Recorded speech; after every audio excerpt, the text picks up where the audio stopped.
Hi guys, welcome to the coverage of the fifth T20 match between Australia and West Indies. Once again, West Indies losing the toss and Australia opting to bowl first.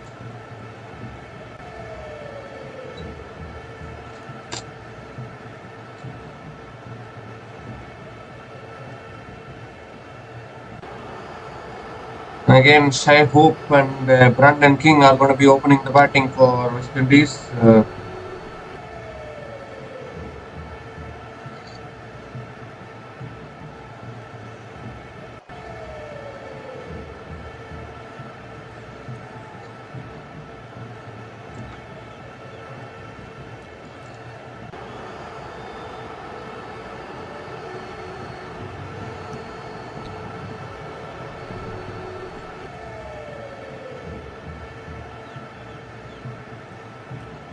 So Aaron Hardy is going to be bowling with the new ball. Shai Hope and Brandon King opening the batting.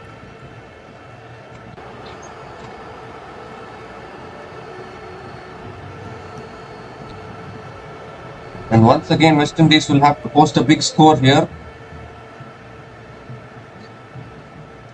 Here's Aaron Hardy with the first ball of the innings, and Brandon King straight away flicks it away leg side towards deep square leg and picks up a single. And Brandon King gets off the mark with a single straight away of the very first ball of the innings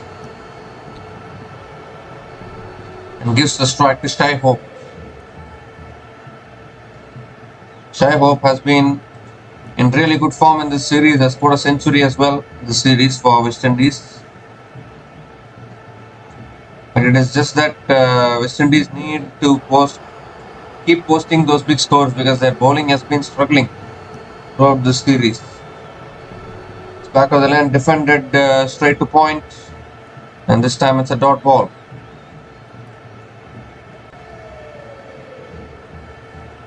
Australia is looking for a full tour whitewash today. They won the Test series 3-0, and now they are leading 4-0 in this T20 series. If they win this, they will whitewash the T20 series as well, 5-0.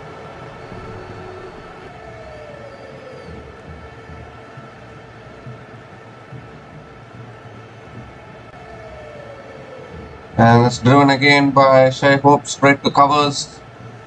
Another dot ball here. Good bowling here from Aaron Hardy, bowling good lines, good lengths.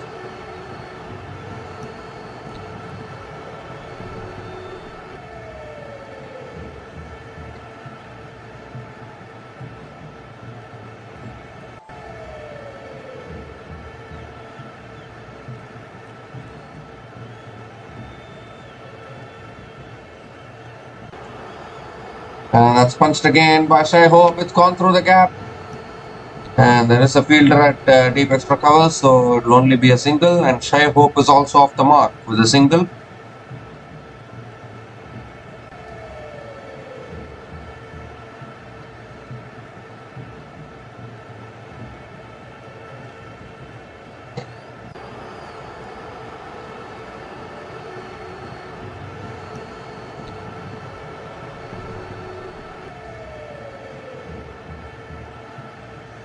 And it's a full delivery. Brandon King drives, gets the outside edge.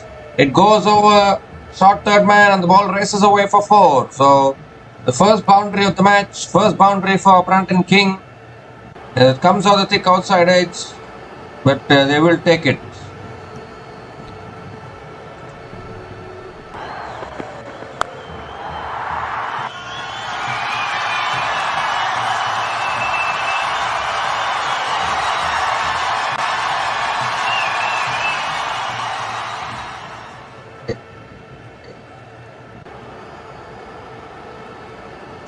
And this time, last ball of the over. And that's a good length delivery driven down the ground by Brandon King, straight to mid-on. Another dot ball to finish that over. So 6 runs came from that over, and West Indies are now 6 without loss after 1 over.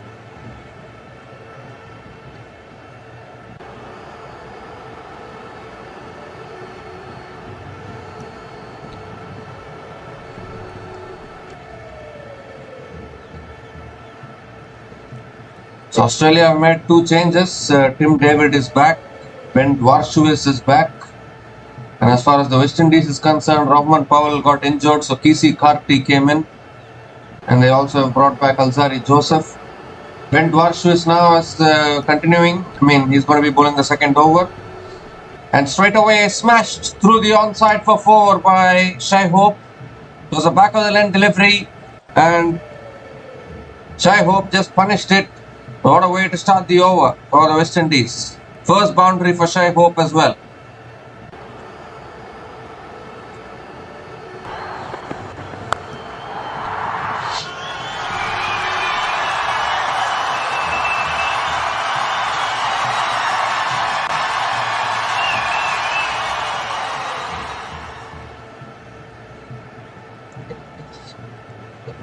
And this time it's full and wide, driven through the offside again.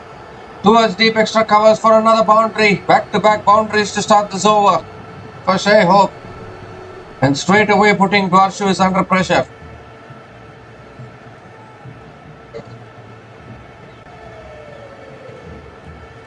Oh, and he's cleaned him up this time. So after scoring back-to-back boundaries, Shai Hope getting an inside edge onto the leg stump. And Dwarshuis strikes back after conceding 2 boundaries. The first wicket goes down for the West Indies, and it's unfortunately their captain who has to walk back now. Was looking to flick it away, got the inside edge, and onto the leg stump. A bit of inward movement there in that delivery. And just as Shai Hope was beginning to look dangerous, he has inside edged on one onto his leg stump. Shai Hope departs after scoring 9 runs from 6 balls. And West Indies are now 14 for 1 after 1.3 overs.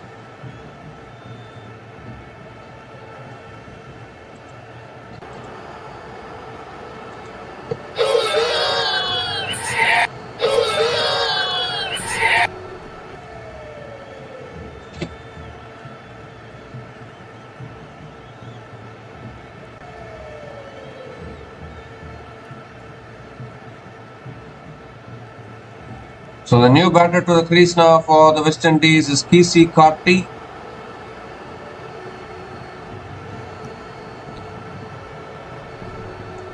A very much talented batter.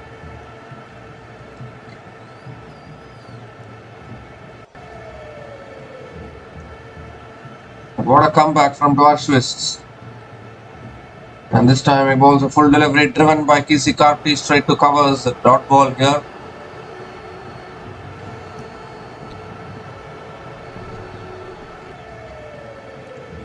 And this has been a problem with West Indies every time they have batted in this series. Like, just when we think that they are looking so good, they are trying to build a partnership, they keep on losing wickets at the wrong time. Even in the previous match, that was the problem. And this time, Kesey Carty flicks it leg side, picks up a single towards deep square leg and gets off the mark with a single. Kesey Carty.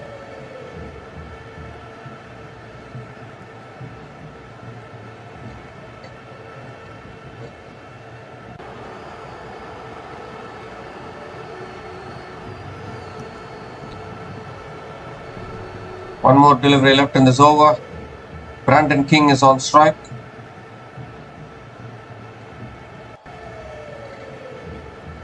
Last ball of the over. And this time King flicks it leg side. But there is that fielder there at deep square leg. So it will only be another single to finish that over. 10 runs came from that over. And the big wicket of Shai Hope. And West Indies are now 16 for 1 after 2 overs.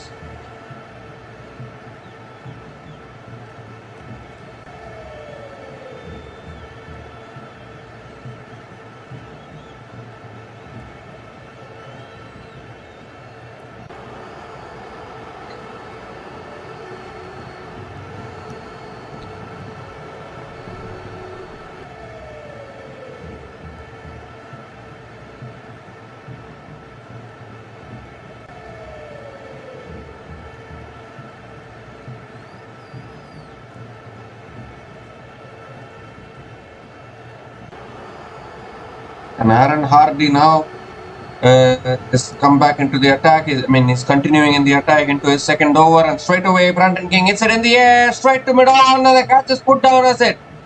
Has the catch gone down? Maxwell is looking frustrated there. Could have been another wicket, I guess. Yeah, it was straight to Maxwell. He's put it down. Generally, you don't see Glenn Maxwell put down those kind of catches, but it's a dot ball to start the over anyways.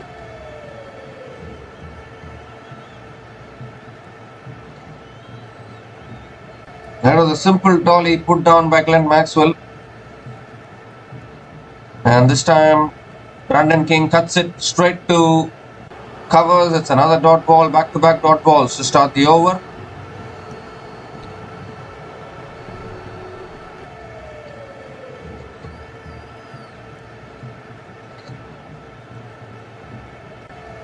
And this time it's on the pads, flicked away by Brandon King.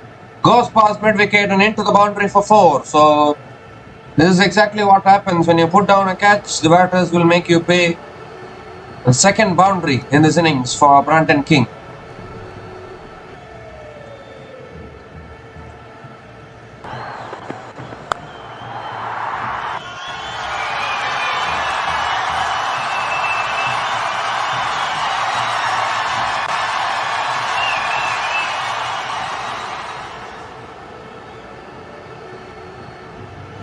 And this time Brandon King comes down the pitch and hits it towards covers.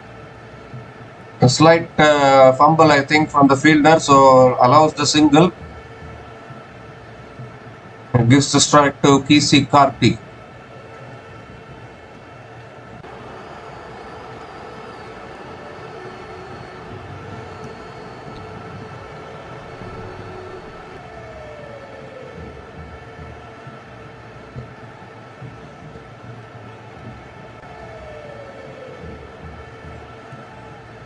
Oh, that's a swing and a miss from Kesey Karti. Good delivery from Aaron Hardy. It was a full length delivery. Kesey Karti going for the expansive shot. Not able to make connection.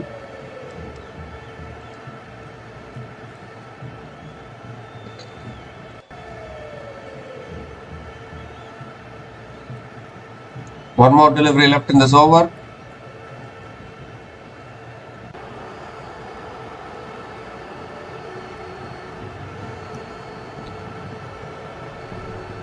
Last ball of the over now.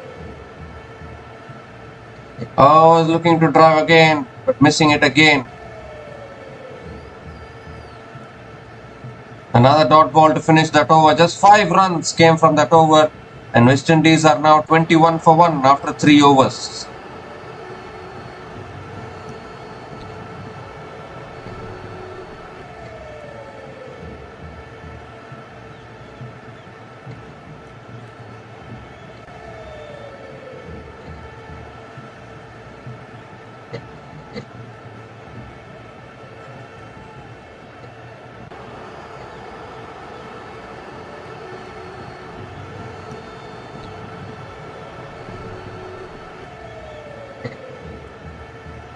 Dwarsh is now continuing in the attack, and straight away a wide down the leg side to start the over. So not a great start for Dwarsh. Conceded 10 runs in his first over, picked up the big wicket of Shai Hope.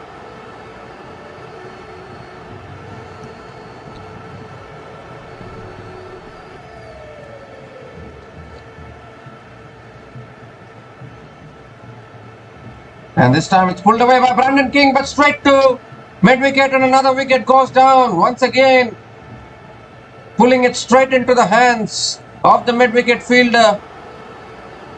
And now both the openers have been dismissed. It's Ben Dwarsh again striking for Australia.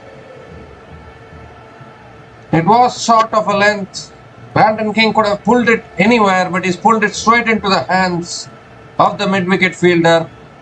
And the crowd are stunned once again. Brandon King departs after making a small contribution. He's out after scoring 11 runs from 9 balls. And West Indies are now 22 for 2 after 3.1 overs.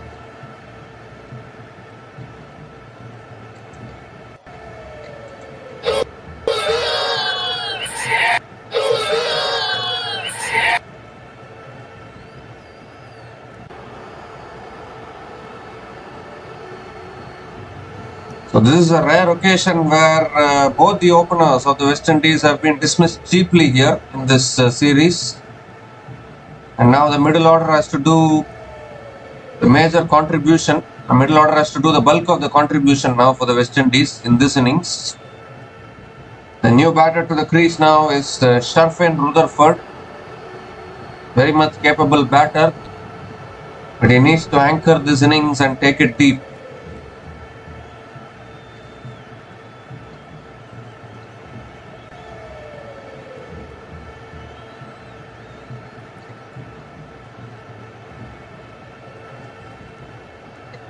Once again, Australia looking in a really good position here.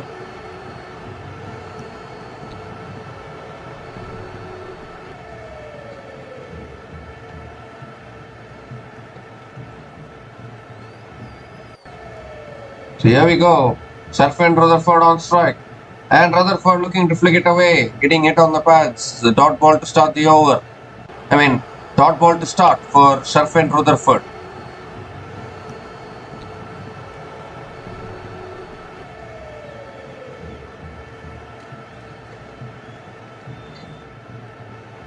Four more deliveries left in this over.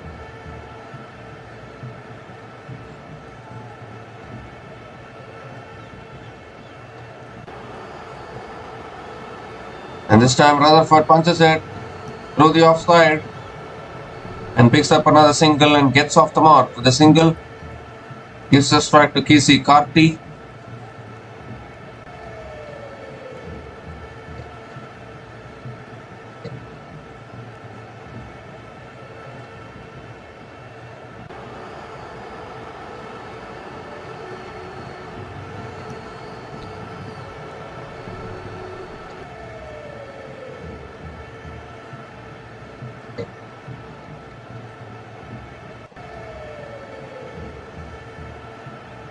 Three more deliveries left in this over. Kesey Carty on strike. And Kesey Carty just drives it back to the bowler. It's another dot ball.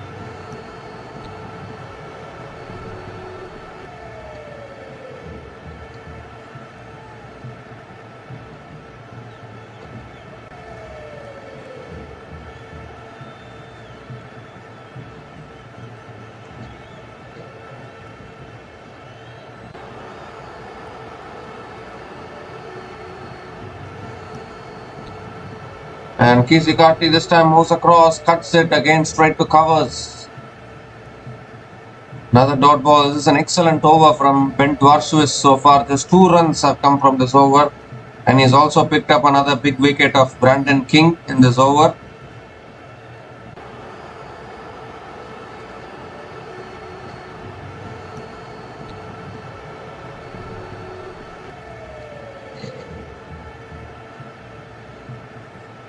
And now Dwarshuis is changing angle. He's coming around the wicket to Kesey Carty for the last ball of the over.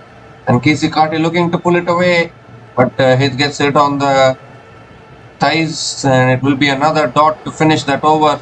Excellent over from Ben Dwarshuis. Just 2 runs came from that over. And the big wicket of Brandon King. West Indies are now struggling here. West Indies are 23 for 2 after 4 overs.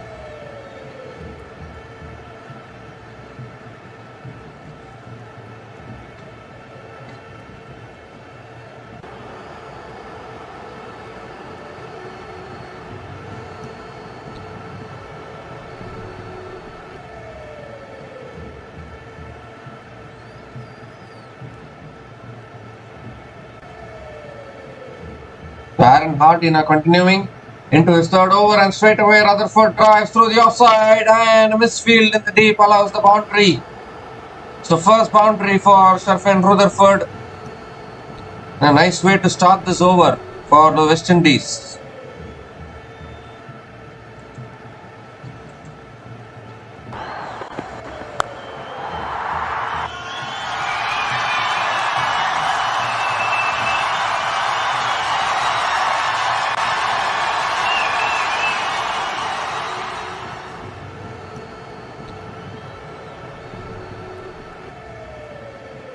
Goes again and goes over mid-off this time.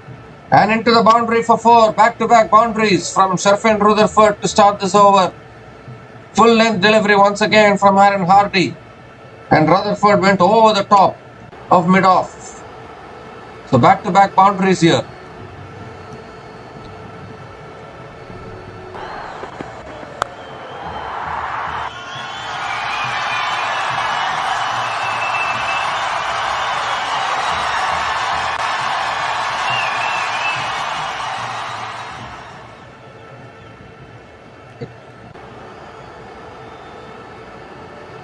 And Rutherford drives it again, straight to point. And this time he'll pick up a single and give the strike to Kesey Carty.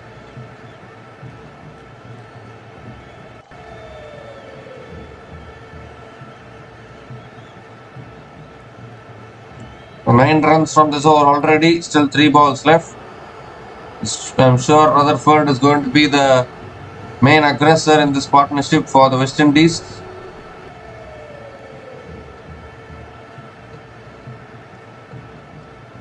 And Kesey Carty moves across, hits it in the air. There is a fielder circling and takes the catch. Another wicket goes down. What is happening here to the West Indies? Rutherford hit 2 boundaries in this over. All Kesey Carty had to do is maybe rotate the strike, maybe even give the strike to Sharfin Rutherford. But instead, Kesey Carty himself went for the big shot, didn't get any timing at all. And this time, Glenn Maxwell holds on to the catch. We saw him drop a catch earlier, but this time we saw Maxwell drop a catch of Brandon King earlier, but this time he holds on.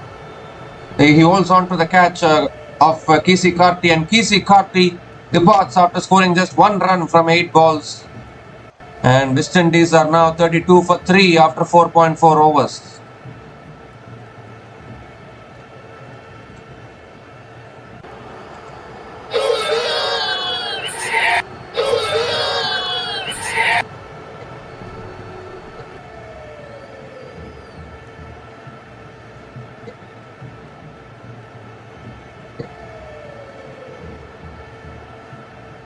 So what is happening here to the West Indies?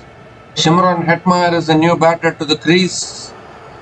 At least West Indies were scoring 200 plus scores in the previous 2 matches and at least giving some hope.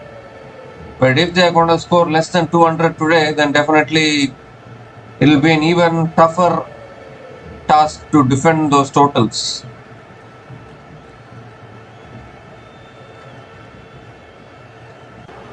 Two balls left in this over. Hetmeyer is on strike now. And Hetmeyer tries through the offside and picks up another single. Hetmeyer gets off the mark with the single. And he gives a strike to Sharfin Rutherford.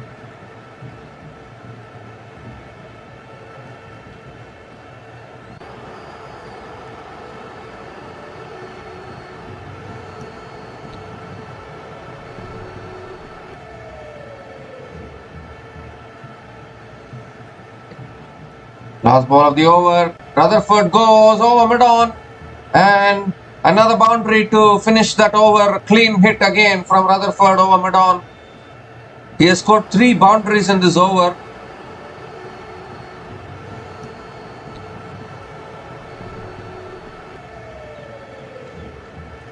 "14 runs came from that over and the wicket of Kesey Carty, and West Indies are now 37 for 3 after 5 overs.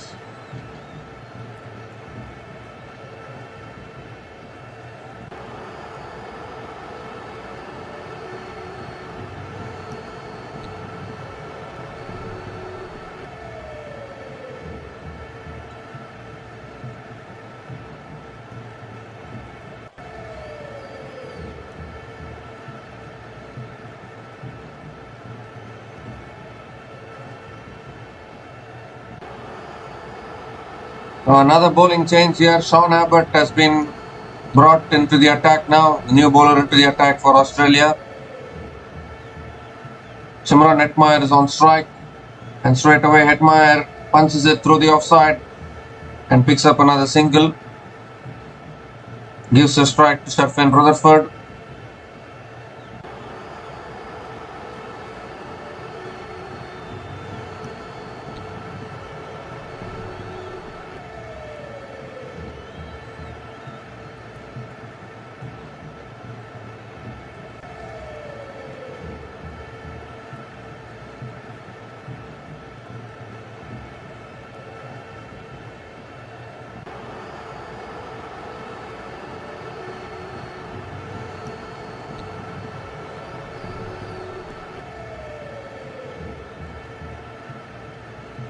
It's a slow ball defended towards covers by Sherfin Rutherford. Another dot ball here.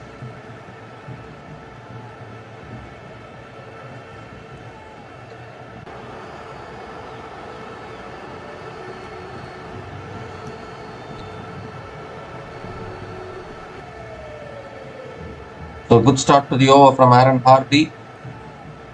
Just a single and a dot ball. That's driven beautifully through the offside by Rutherford once again, and another boundary. So some flurry of boundaries here scored by Sherfin Rutherford. Fourth boundary in this innings for Rutherford, and he is doing well here for the West Indies.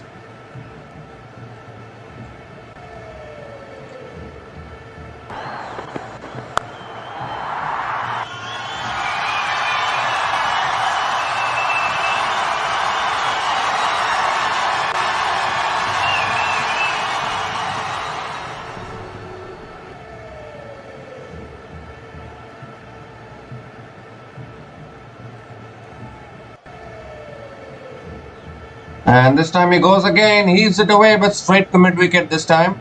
And so it will be another dot ball. Still two more deliveries left in this over. Rutherford has to be a little careful as well. You cannot afford to lose another wicket at this stage.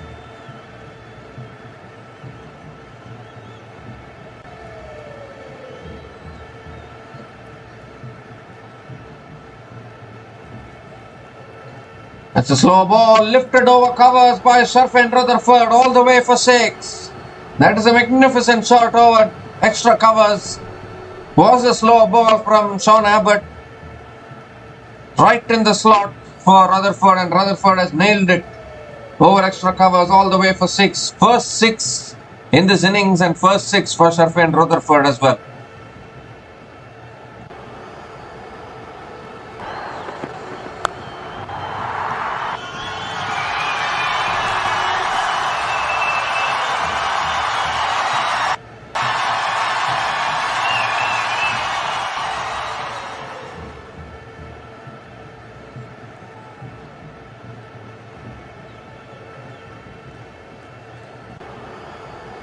The last ball of the over, and this time Rutherford just punches it towards deep point and picks up another single to finish that over. So good over there for the West Indies. 12 runs came from that over from Sean Abbott. A power play is over. West Indies are 49 for 3 after 6 overs.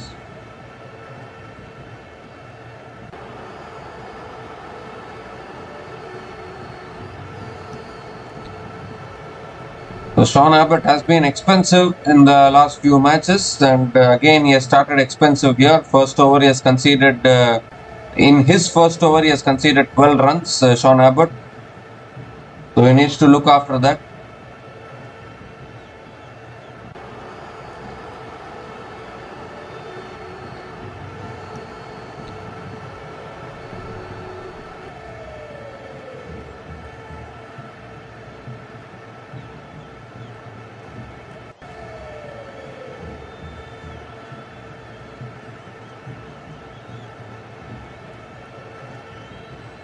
So Nathan Ellis now is the new bowler into the attack for Australia. How good have all these bowlers been for Australia throughout the series? Australia playing without their main team, but these players have stepped up big time. The slow ball, Rutherford looking to guide it towards third man but not able to make connection. Another dot ball to start the over. But Rutherford is looking good. He's batting on 25 from 12 balls with 4 fours and 1 6. Strike rate of 208.33.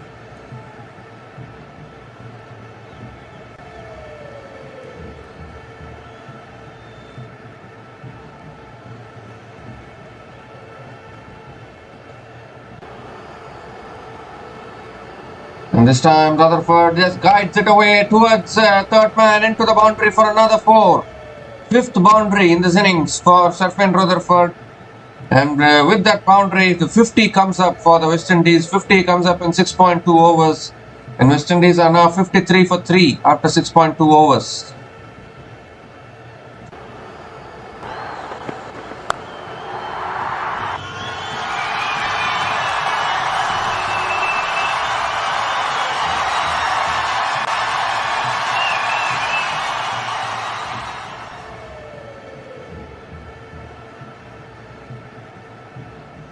And this time Rutherford drives through the offside towards the deep point and picks up another single. Gives a strike to Simran Hetmeyer.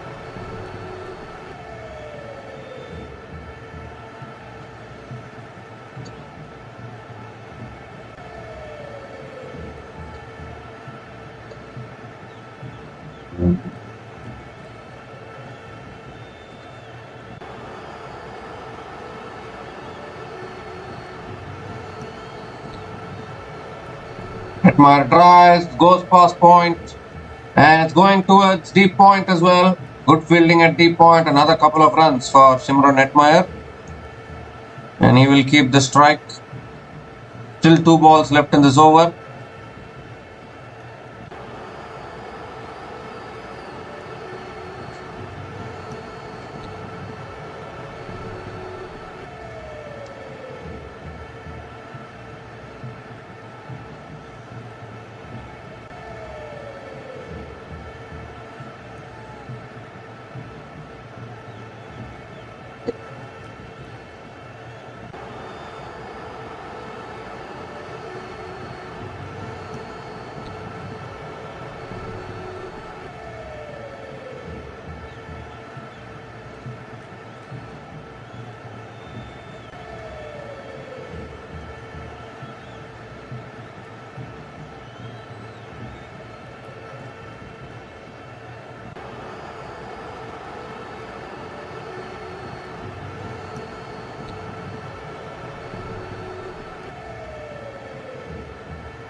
And they're just checking whether there was a run shot there, but I don't think there was anything like that.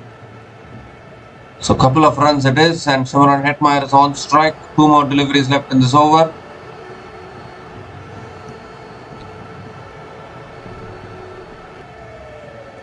And this time Hetmeyer flicks it leg side towards mid wicket and picks up another single and gives a strike to Sharfain Rutherford.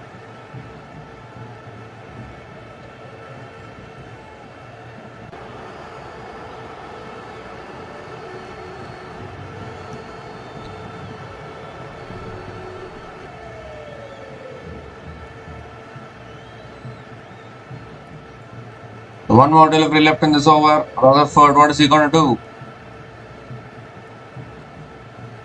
Pulls it away leg side, and it goes towards deep square leg into the boundary for 4. That is what Sharfain Rutherford is going to do.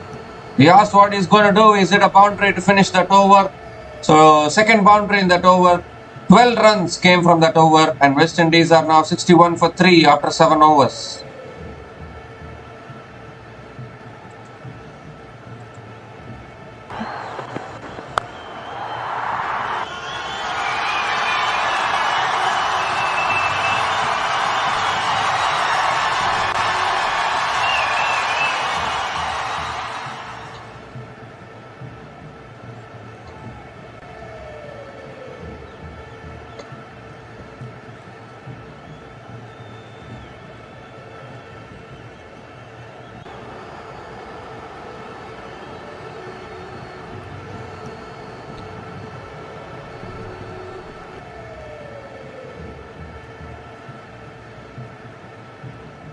So Glenn Maxwell now is the new bowler into the attack, bowling to Simran Hetmeyer, and Hetmeyer straight away hits it down the ground towards long on and picks up another single.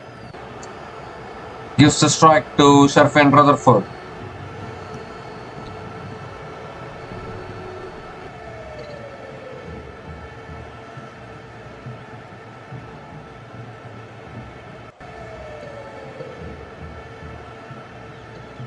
Maxwell always has this golden arm.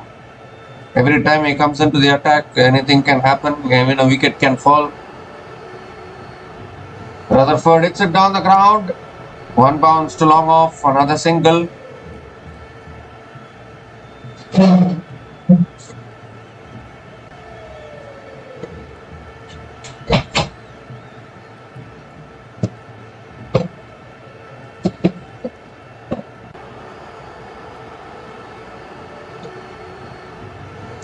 Another quicker delivery flicked away by Hetmeyer.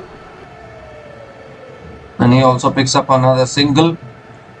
So first 3 balls, 3 singles in this over. So far, still 3 balls left in this over.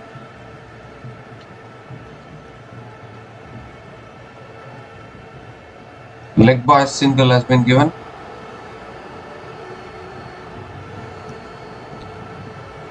And there's a quicker ball. And Rutherford going for the cut shot, and he's missed it altogether. Clean bowled here.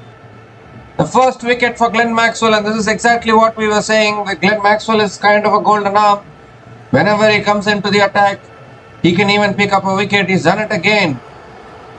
It was the quicker delivery.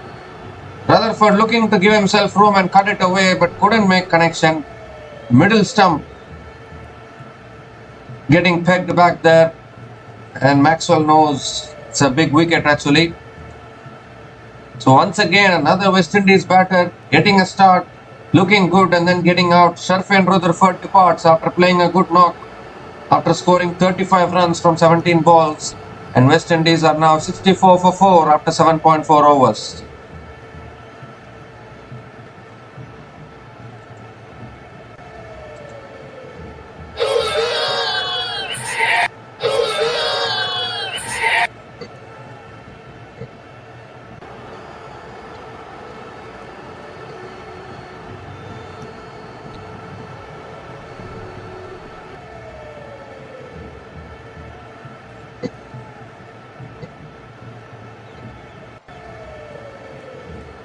So Jason Holder is the new batter to the crease, very much capable batter, but unfortunately West Indies are just losing their way here, and they don't have Rahman Powell today as well. It was a quicker ball, he was looking to cut it away but lost his middle stump there. Glenn Maxwell picking up these important wickets every time he comes to bowl. We've seen that on numerous occasions. 2 more deliveries left in this over now. Jason Holder will be on strike.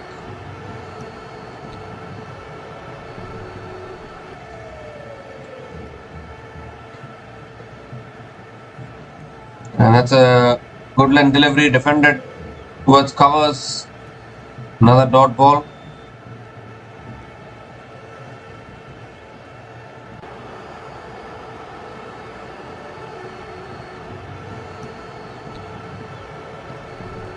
And this time Holder flicks it away. It goes past short point leg and into the boundary for 4. That is exactly what they needed, West Indies. The boundary to finish that over. First boundary for Jason Holder. 7 runs came from that over, and including the wicket of Sharfin Rutherford. And West Indies are now 68 for 4 after 8 overs.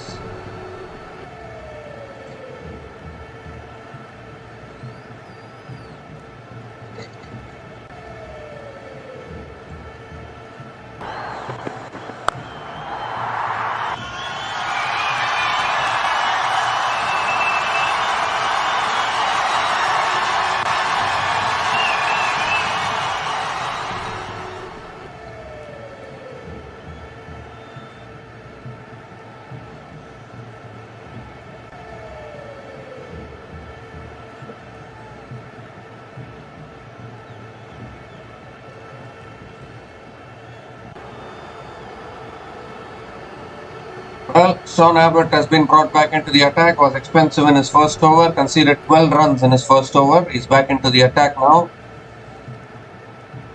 Shimron Hetmeyer is on strike. Oh, Hetmeyer looks to try, gets an inside edge, it goes past the keeper and the ball is racing away for 4. So again a good start to the over here for the West Indies. Not the most convincing boundary, but they will take it, the boundary to start the over for Shimron Hetmeyer as well. First boundary for Shimron Hetmeyer in this innings.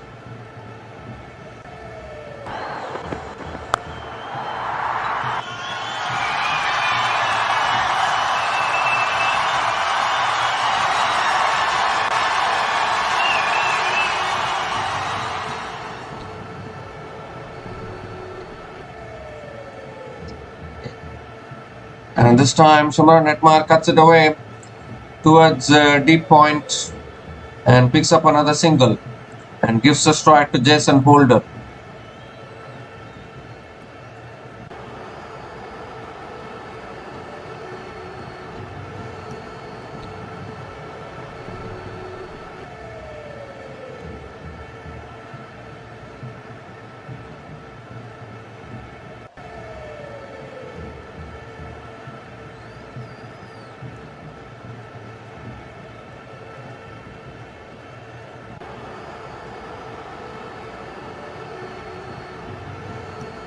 a good bumper, we can say. Holder has swayed out of it. It's another dot ball.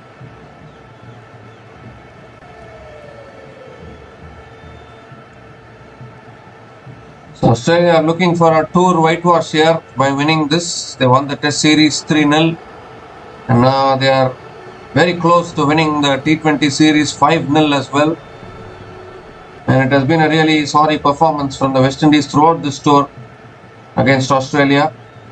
That's a full delivery driven down the ground by Jason Holder, straight to mid-off. It's another dot ball here. 2 more deliveries left in this over. Jason Holder taking his time.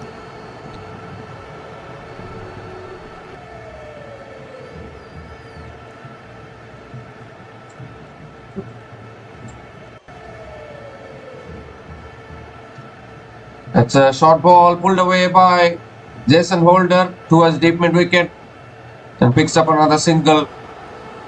Gives a strike to Shimron Hetmyer.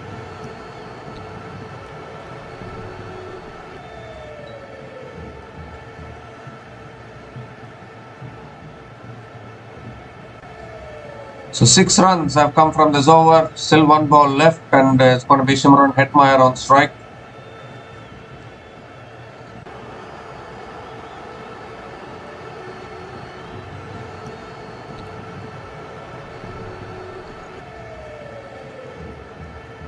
The last ball of this over. Hetmyer cuts it away. Straight to covers. It's another single to finish that over. So Hetmyer will keep the strike for the next over. 7 runs came from that over from Sean Abbott. And West Indies are now 75 for 4 after 9 overs.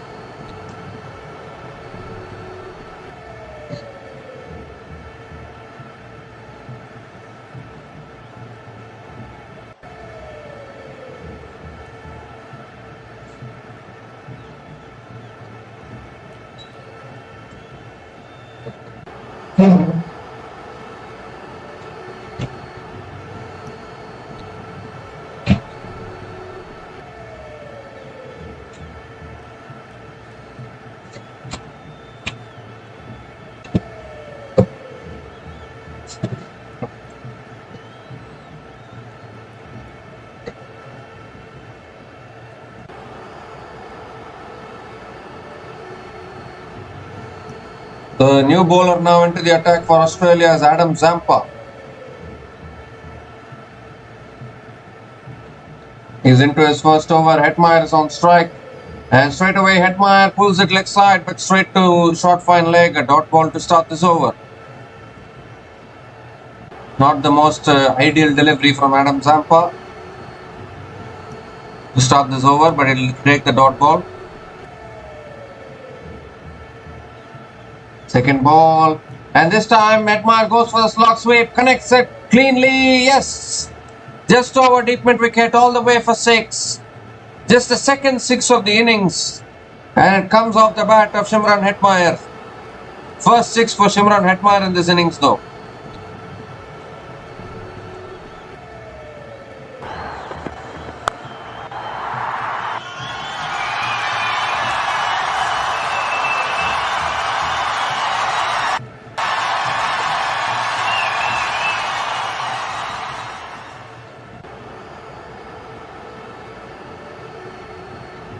And this time it's a back of the length delivery.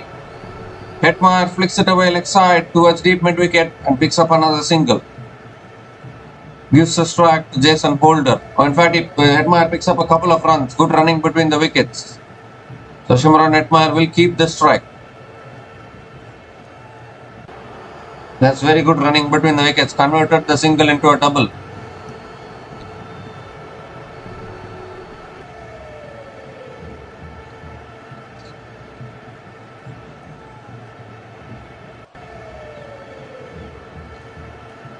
It was an overthrow, so that's why the second run was completed. And this time Hetmyer drives through the offside towards deep extra covers, picks up another single and gives the strike to Jason Holder.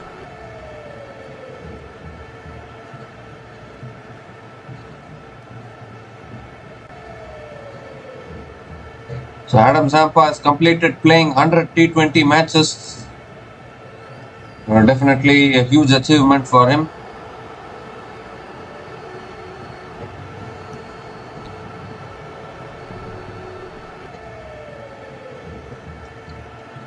And that's a good length delivery, punched off the back foot by Holder.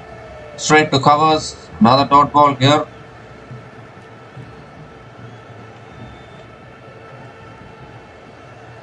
One more delivery left in this over. 9 runs from this over so far. Again, quicker delivery defended back to the bowler. It's another dot ball to finish that over. 9 runs came from that over from Adam Zampa. And West Indies are now 84 for 4 after 10 overs. And it's also time for the drinks break.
We come to the end of the drinks break. West Indies are 84 for 4 after 10 overs. Yes, Ben Dwarshu is now being brought back into the attack. And straight away, Hetmeyer cuts it towards deep extra covers. Cuts it towards covers. It's a dot ball to start the over from Ben Dwarshu.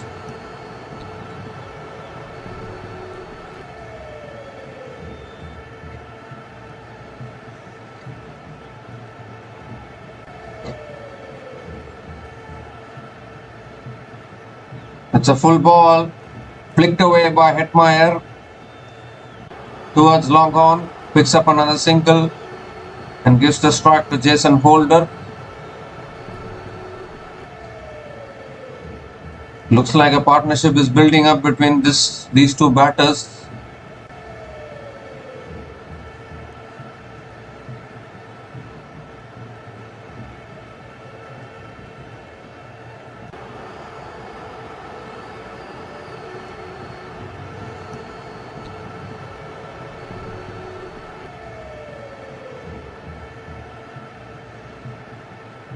Holder comes down the pitch, gets an outside edge, and I think it just landed short of the third man fielder, not far away from another wicket there. Holder picks up another single. West Indies batters living dangerously here.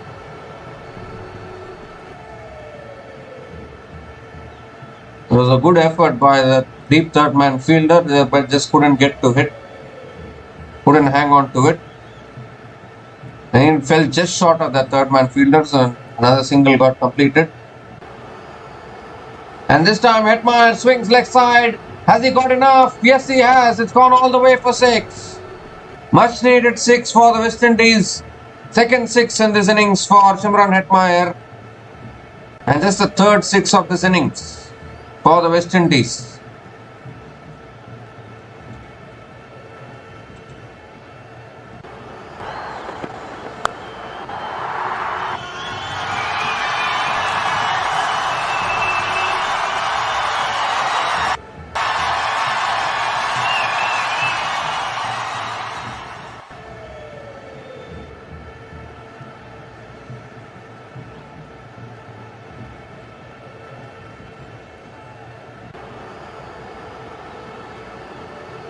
So 8 runs have come from this over, still 2 balls left.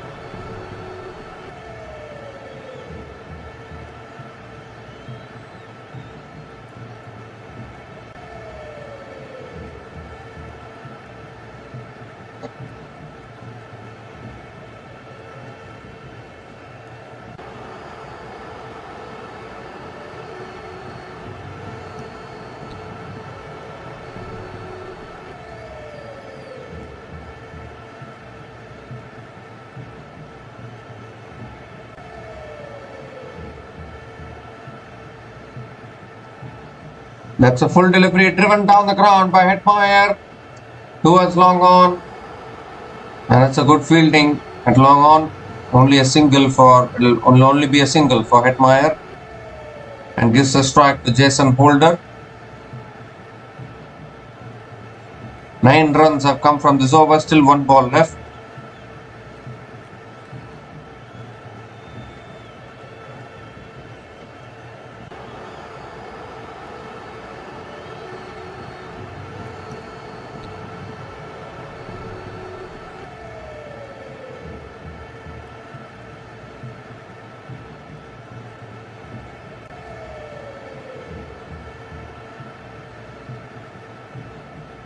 And this time Holder moves across, looks to paddle it away.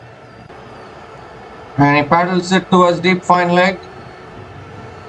And he comes back for the second as well. Good running between the wickets. A couple of runs for Jason Holder to finish that over. Couple of runs from Jason Holder to finish that over. So 11 runs came from that over. And West Indies are now 95 for 4 after 11 overs.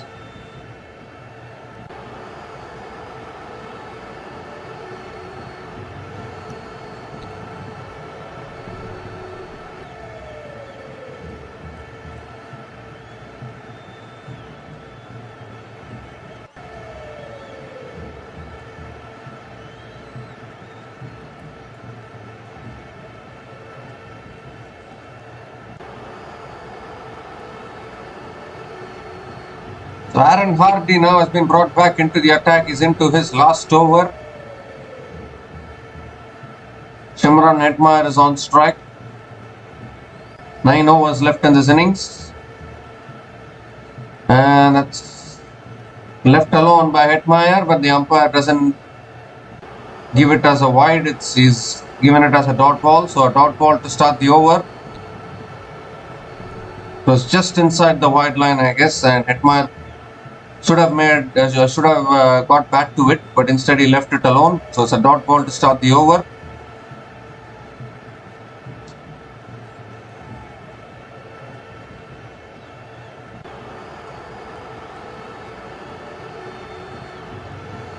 And this time Hetmeyer drives through the offside towards deep point, picks up another single and gives a strike to Jason Holder.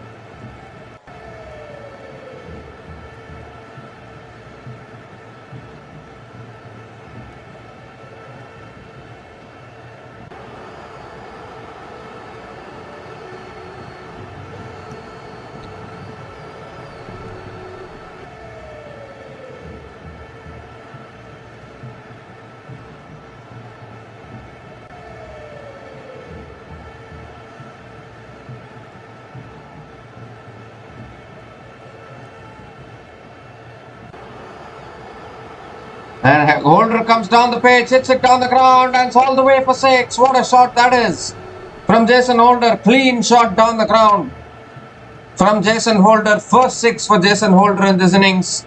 And with that 6, the 100 comes up for the West Indies. 100 comes up in just 11.3 overs. And now West Indies are getting some momentum in this innings.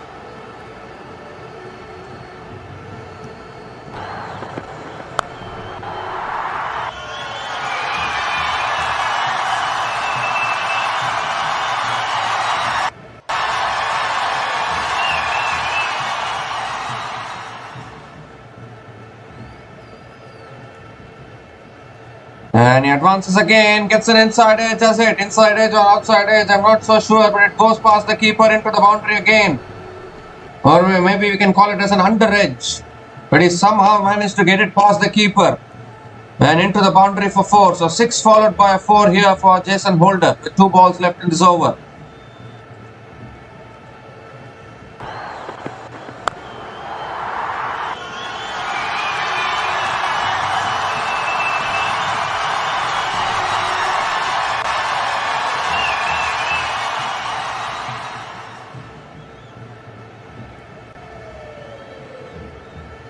And that's a good delivery from Hardy. Holder going for the lap shot, going for the scoop shot, but not able to make connection. It was a little slow ball there from Aaron Hardy. Another dot ball.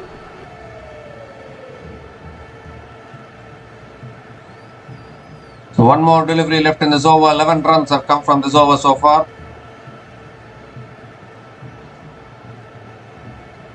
Last ball of the over, and Holder looking to cut it away, gets an inside edge. And he picks up another single to finish that over. So 12 runs came from that over. And West Indies are now 107 for 4 after 12 overs.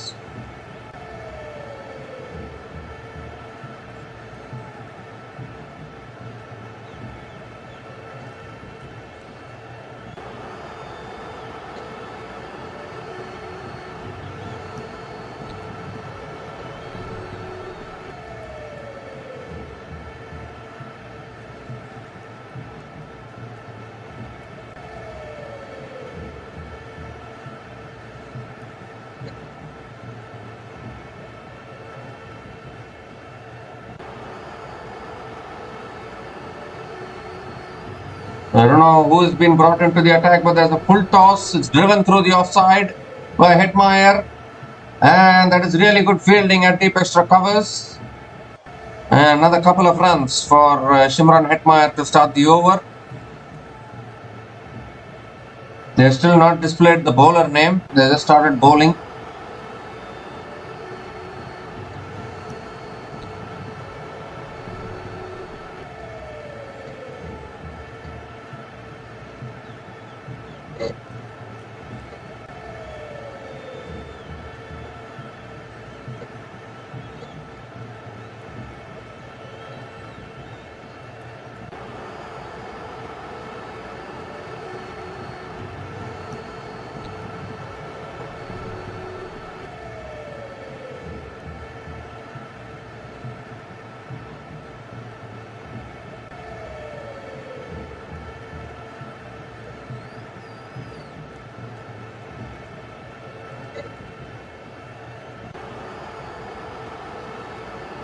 I mean, like, it is Sean Abbott who has been brought back into the attack. He still has 2 overs left. Jason Holder is on strike. And Holder pulls it down the ground towards long on. And picks up another single. gives the strike to Shimron Hetmeyer. So I think there was some mistake there in the scorecard. Sean Abbott, Jason Holder has picked up the single and he's given the strike to Shimron Hetmeyer.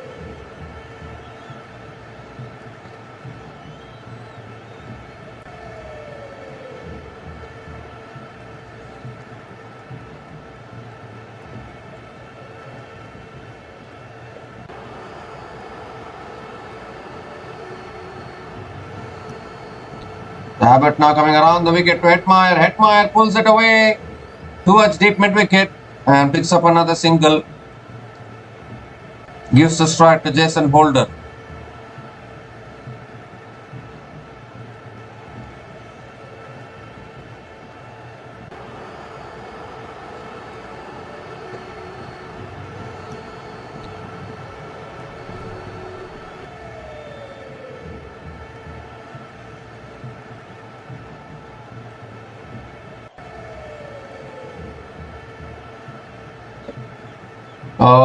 Holder looking to go for the big shot. They are appealing for a catch. And yes, I think he's been given. Another wicket goes.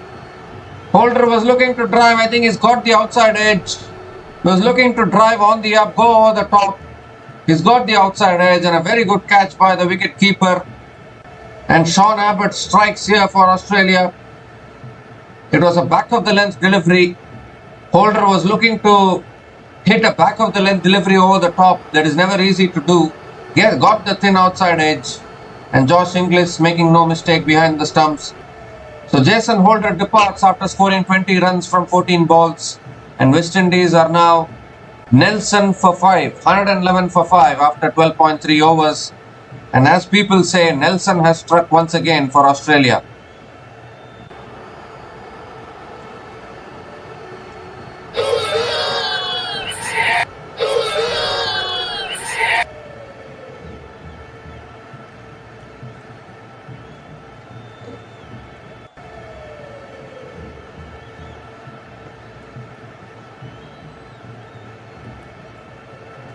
Again, another partnership has been broken, and now the new batter to the crease for the West Indies is Shimron Hetmeyer. New batter to the crease for the West Indies is Romario Shepherd.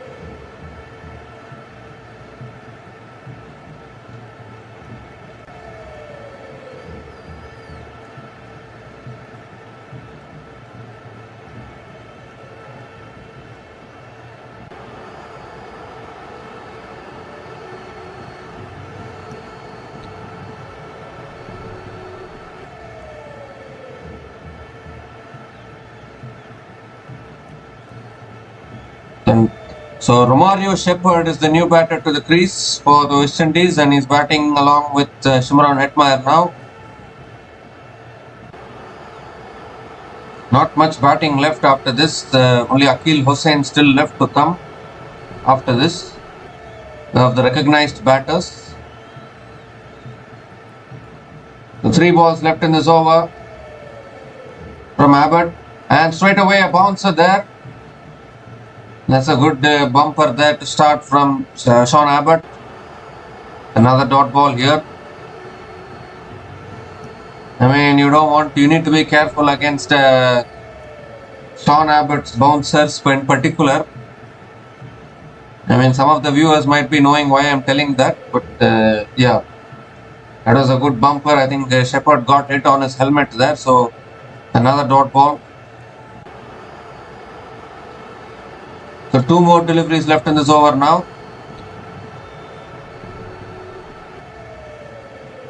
And this time it's back of the length, defended back to the bowler by Romario Shepherd. It's another dot ball from Sean Abbott. And a very good over actually from Sean Abbott. Has been expensive so far, but this over has been really good from Sean Abbott. He's also picked up the wicket.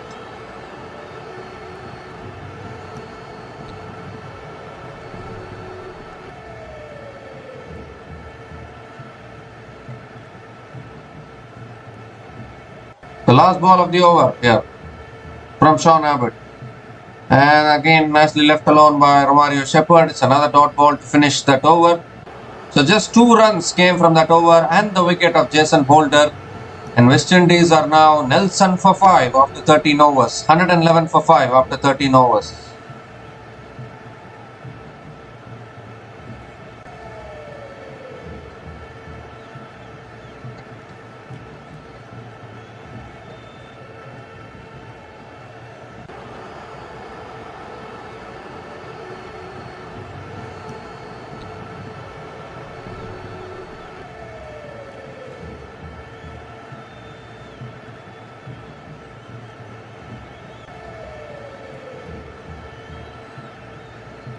The West Indies have lost half their side, but Romario Shepherd and Hetmeyer looking to do something. Adam Zampa comes back into the attack, and straight away Hetmeyer drives through the offside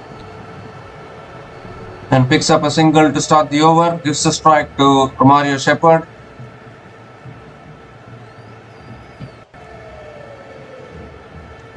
And once again, Shepherd has the responsibility to bat 7 overs for the West Indies, which he is not accustomed to doing.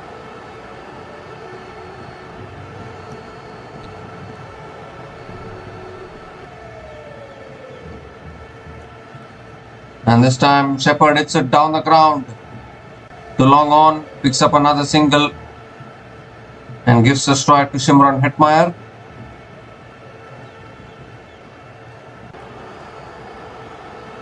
I just wonder actually in these kind of series how badly are West Indies missing Nicholas Pooran, because he provides that stability in the batting. He has unfortunately retired from international cricket so early. And Hetmeyer comes down the pitch this time, hits it down the ground, picks up another single and gives the strike to Romario Shepherd. Nicholas Pooran was doing that job of attacking as well as anchoring the innings for West Indies. And now I feel West Indies are missing that kind of a batter. Only if their opening partnership clicks, they are able to post big scores. Otherwise, even they are struggling to even post big scores. That Nicholas Pooran's availability would make this batting even much better in T20s. A very poor decision from him to retire. Oh, that's an inside edge from Romario Shepherd towards short fine leg, and he picks up another single. Gives the strike to Shimron Hetmeyer. 4 balls, 4 singles in this over. Still 2 balls left.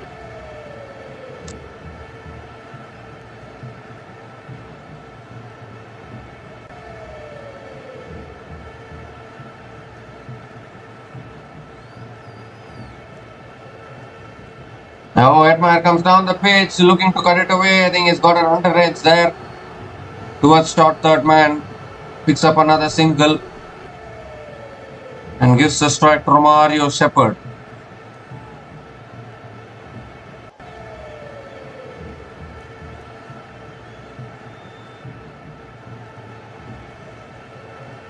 So 5 runs from this over so far, still 1 ball left.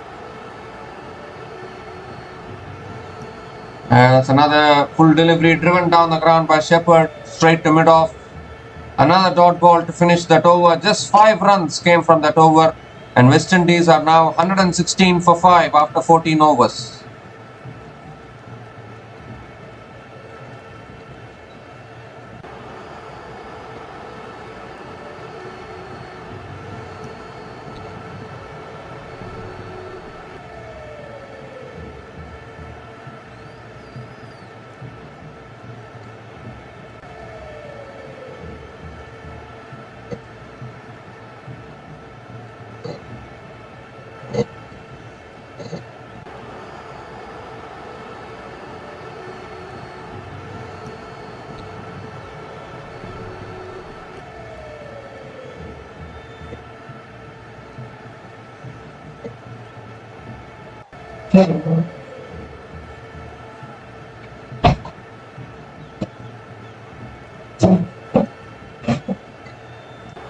So Nathan Ellis now continuing in the attack, and straight away Hetmeyer hits it in the air down the ground towards long on and picks up another single.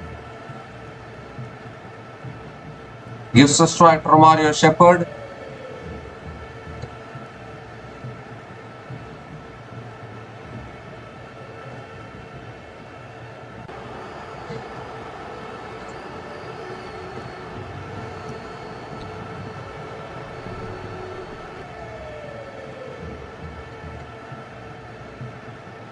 Nathan Ellis has bowled well today.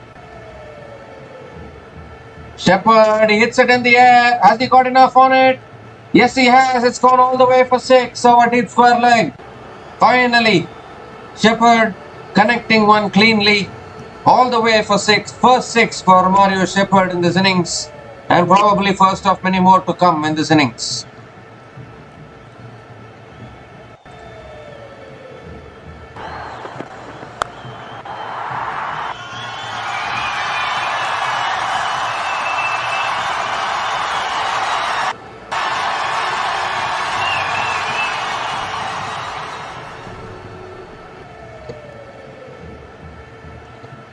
And this time it's a pace on delivery, inside edge, back onto the stumps. He's cleaned him up.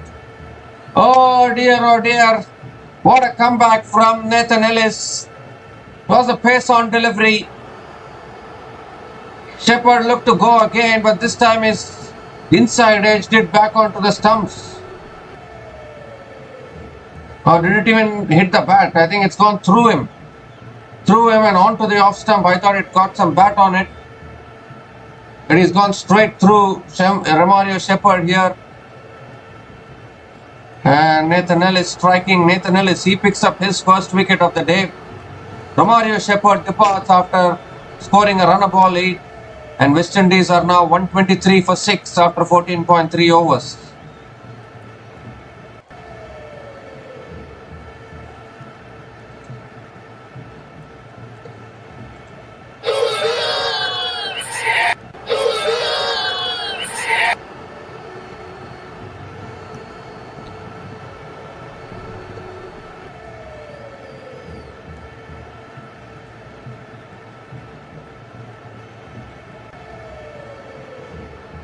Well, the slower ball disappeared over deep square leg for 6.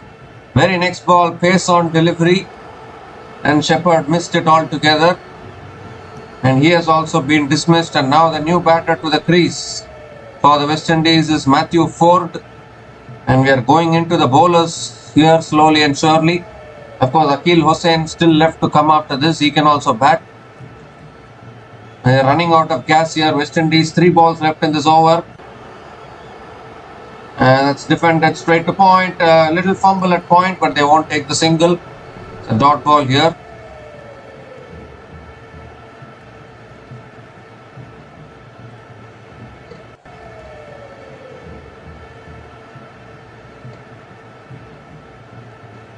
Two more deliveries left in this over. West Indies once again looking in danger of getting bowled out. Of course, Shimron Hetmeyer is holding one end for the West Indies.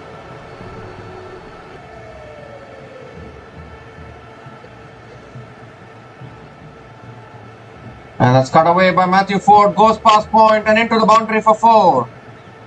So, nice start here for Matthew Ford. First boundary for Matthew Ford. He can hit the ball. We have seen in the previous match as well. He hit a couple of sixes in that match. Now he started with a boundary.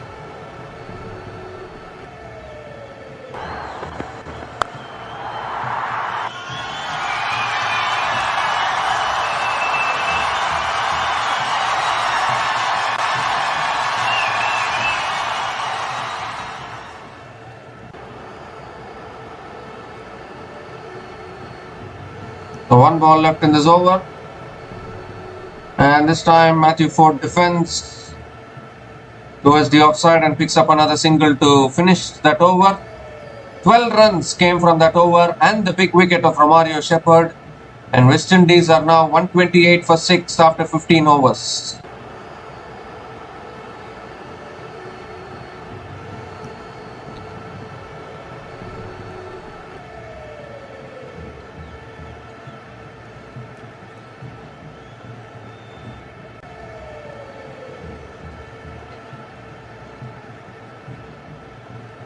Well, projected score as per the current run rate is 170. They can even push towards 180, but they need to keep wickets in hand. And even if they score 170 to 180, whether it will be enough batting first is another question actually, because the way Australia have been chasing down totals in this series, it just seems as though nothing seems enough against them.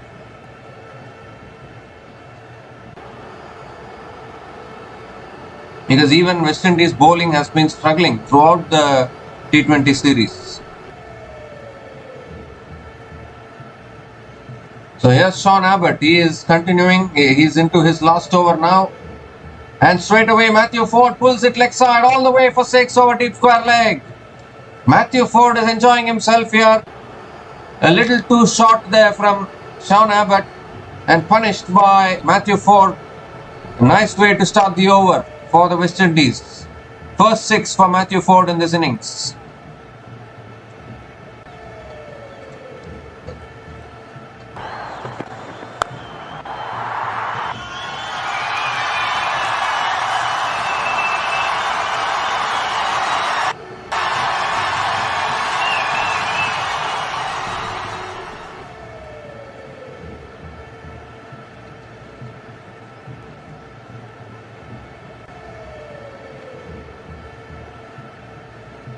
So 14 boundaries and 6 sixes have been scored in this innings so far.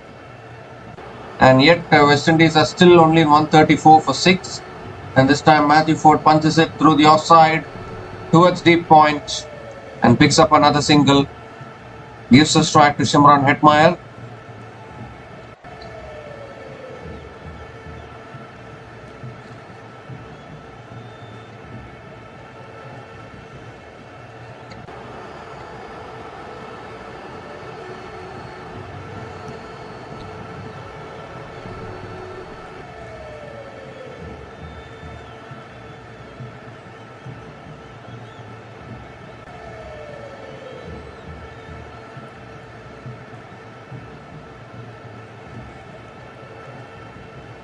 Full toss there, Hetmeyer drives towards deep extra covers and picks up another single. Gives a strike to Matthew Ford.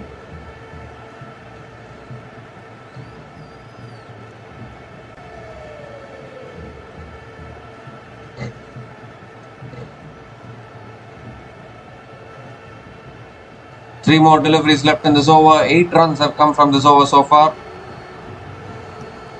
The current run rate is only 8.68 for the West Indies. That's a slow ball. Matthew Ford going for the cut shot, not able to make connection. Another dot ball here.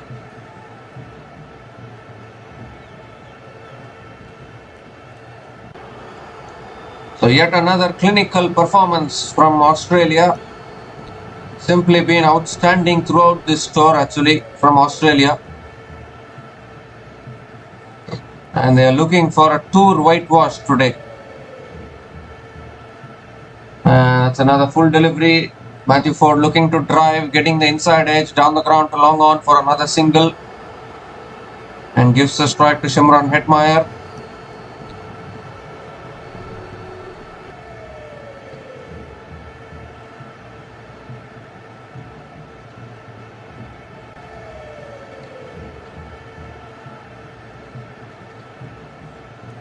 One more delivery left in this over. Can Hetmeyer find the boundary? Hetmeyer has been quiet for a long time. Last ball of the over. Abbott coming around the wicket to Hetmeyer, and Hetmeyer drives it straight to mid-off. Another dot ball to finish that over. So just 9 runs came from that over from Sean Abbott, and Sean Abbott finishes his spell with 1 for 30 in his 4 overs. And West Indies are now 137 for 6 after 16 overs.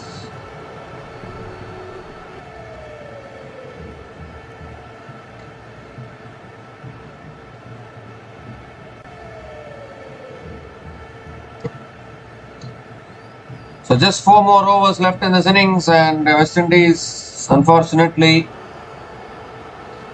are not looking good in a good position now. West Indies with 4 overs left. Even if they get to 170, 180, there is no hope that they can defend it, because their bowlers have also not been delivering for them. Anyways, Ben Dwarshuis now has been brought back into the attack, and Matthew Ford cuts it through the offside, finds the gap. Now there is a deep point fielder coming around. So another couple of runs for Matthew Ford to start the over. And Matthew Ford keeps the strike. But I still maintain actually they should send Akil Hussain above Matthew Ford, because I personally rate Akil Hussain as a really good finisher while batting. But definitely he should be batting up the order. And this time Matthew Ford goes for the paddle, I think. Gets it towards deep point and picks up another single. Gives the strike to Shimron Hetmeyer. So full toss there from Dwarshuis, and Ford was going for the paddle shot. But in the end gets it towards deep point for a single. That it's been given as a leg by single.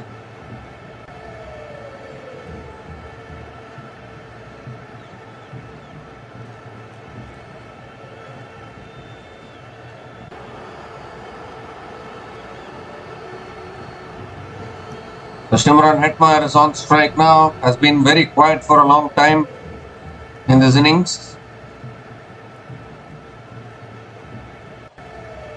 And this time Hetmeyer moves across, pulls it away. Has he got enough on it? The ball is trickling across to the fence for 4. So finally another boundary for Shimron Hetmeyer. In fact, it's been given as a no ball as well. No ball, free hit and a boundary for Shimron Hetmeyer.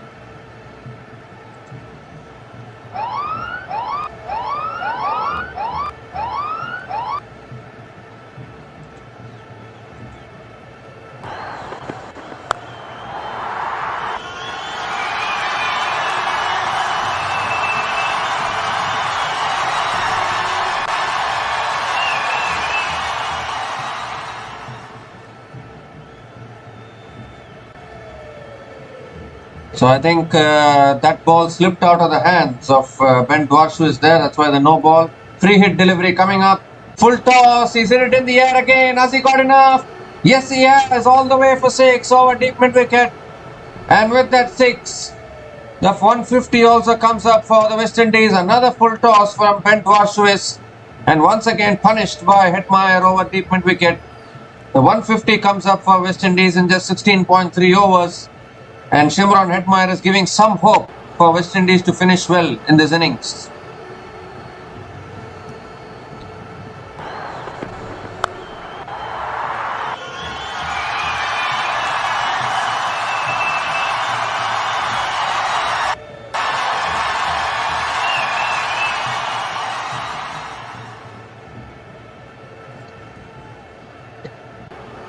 And again, Hetmeyer moves across, hits it leg side towards deep point leg for another boundary.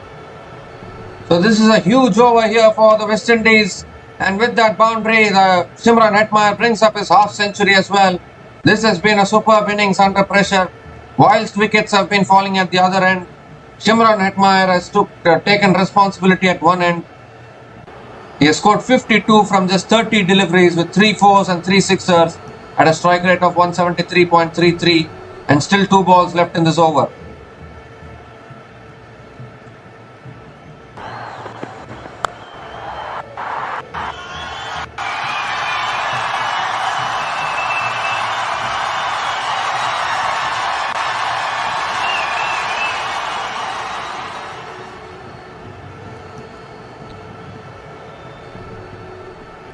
And that's a slow ball. Hetmeyer moves across, hits it in the air, and the catch is taken, has it? Yes, it has been taken. So another wicket goes down here. What has happened? Just as we were thinking that Shimron Hetmeyer is providing the hope for West Indies to finish well, he has also thrown it away here. And another wicket goes down for the West Indies. Ben Dwarshuis.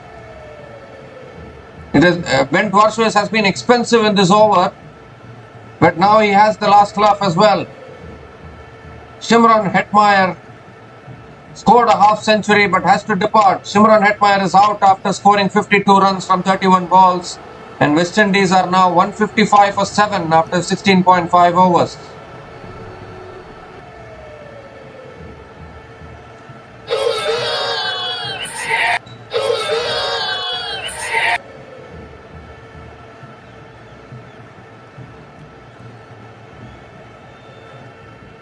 Well, this just sums up the tour for the West Indies. whenever they start looking good, they just throw that away. And that is exactly what has happened. Shimron Hetmeyer was providing hope to the West Indies, and now he has just thrown his wicket away here. And we are into the bowlers now. We are into the bowlers and bowling all-rounders. And still they have not sent in Akeal Hosein, which is very surprising for me. Akeal Hosein is a much better finisher for the West Indies, but now they have sent in Alzari Joseph as the new batter to the crease. Last ball of the over. And nicely driven through the offside by Alzari Joseph towards deep extra covers for a single to finish the over. So Alzari Joseph gets off the mark with a single to finish that over. 19 runs came from that over, but more importantly, the big wicket of Shimron Hetmeyer in that over. And West Indies are now 156 for 7 after 17 overs.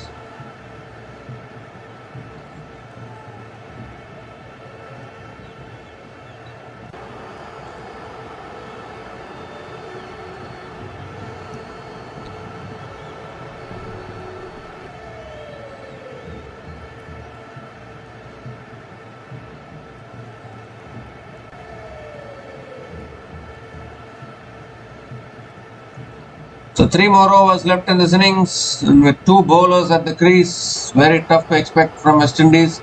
Nathan Ellis now is into his last over, and straight away, in fact Nathan Ellis still has 2 overs left. He's into his 3rd over, and straight away Alzari Joseph drives through the offside, picks up a single and gives a strike to Matthew Ford. And now they need to just hope that Matthew Ford can hit a few boundaries here. He's shown his capability that he can hit the boundaries. So maybe he can provide something to the West Indies innings. Akeal Hosein still left to come after this. I don't know what they are thinking about Akeal Hosein. I don't know why they are sending him so much down the order. Definitely is a much better batter. That's a slow ball. Matthew Ford has hit it in the air. He hasn't got timing, has he? The catch is taken. Another wicket goes down. The slow ball from Nathan Ellis doing the trick once again.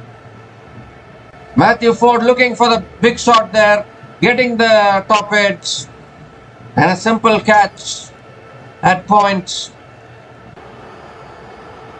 The back of the hand slow ball which Nathan Ellis bowls beautifully. Completely deceived Matthew Ford there. He was looking to hit it leg side, but got the leading edge, got the top edge, and a simple catch for Mitchell Marsh. Sees the end of Matthew Ford. Matthew Ford departs after scoring 15 runs from 10 balls, and West Indies are now 8 down on 157 for 8 after 17.2 overs.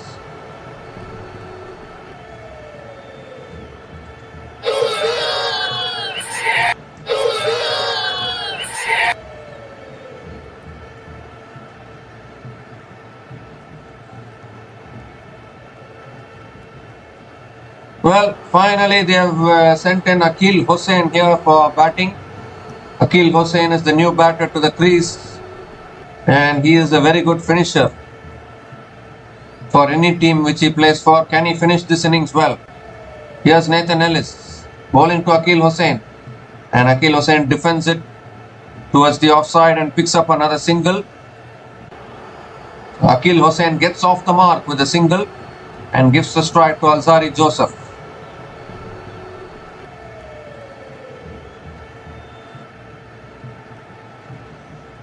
I would say that Akeal Hosein is the last hope for West Indies if West Indies want to finish with a good total.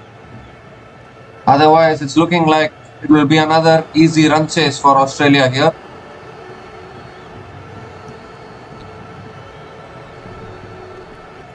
And this time Alzari Joseph drives down the ground to mid-off, picks up another single and gives a strike to Akeal Hosein.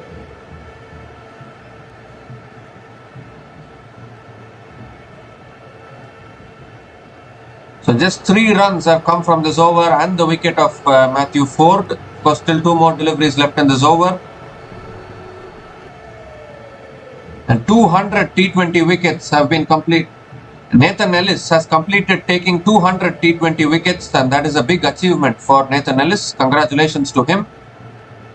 That's another good slow ball there. Akeal Hosein looking to guide it towards third man, but not able to make connection. Another dot ball here.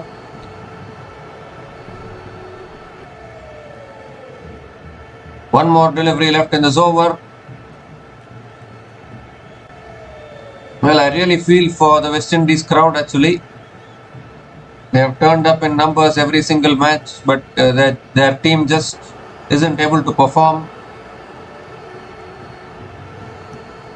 Last ball of the over now. And that's another excellent delivery. Beats the outside edge of Akeal Hosein. Another dot ball to finish that over. So just 3 runs came from that over and the big wicket of Matthew Ford. And West Indies are now 159 for 8 after 18 overs. Just 2 more overs left in this innings.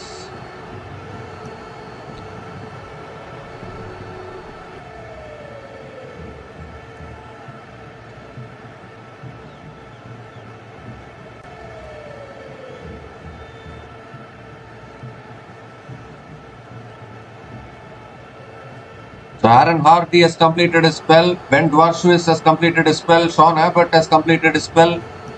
So who is going to be bowling the penultimate over is the big question. I think they have to go with Zampa, I think. And that is exactly what they have done. Adam Zampa is going to be bowling the penultimate over. Alzari Joseph on strike and straight away swing and a miss. Has he been cleaned him up here? Has he been cleaned up? Yes, he has. I thought the wicket keeper, I thought it hit the keeper's glove onto the stumps, but he's been bowled again. And what a way to start the over for Adam Zampa. First ball going through Alzari Joseph. Yes, the off stump is on the ground. So Alzari Joseph has been clean bowled. And another wicket goes down here for the West Indies. Alzari Joseph departs after scoring 3 runs from 4 balls. And West Indies are now 159 for 9 after 18.1 overs.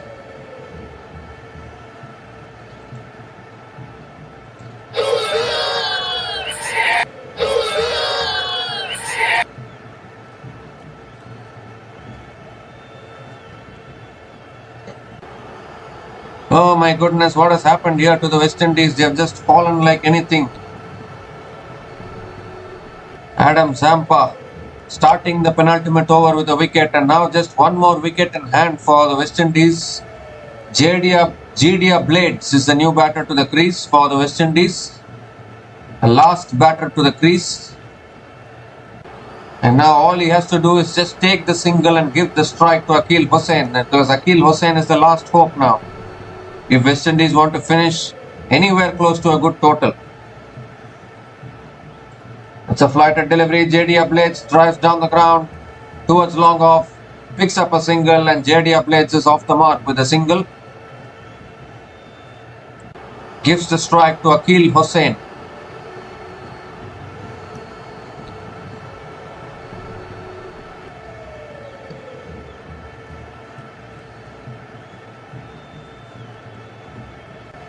So can Akeal Hosein do something here, at least take West Indies towards 180?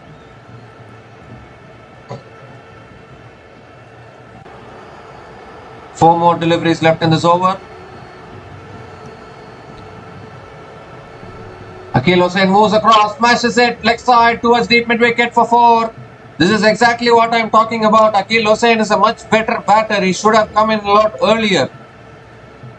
Nevertheless, he starts with a boundary here. First boundary for Akeal Hosein, and a much needed boundary for the West Indies.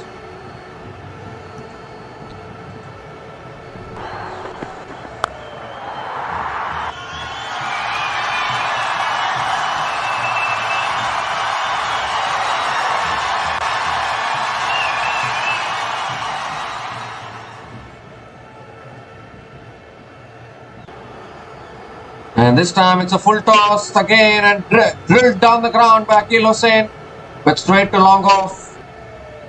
And he picks up the single and gives a strike to Jdia Blades. Or in fact, it hasn't picked up the single. Has he picked up the single? No, he hasn't picked up the single. And now he moves across, hits it leg side. But once again towards deep mid wicket, and has he picked up the single this time? He's picked up the single, I think. Yeah, now he has picked up the single. So the previous delivery was a dot ball. Now he has picked up the single and given the strike to JD Blades. So JD Blades has one ball to negotiate.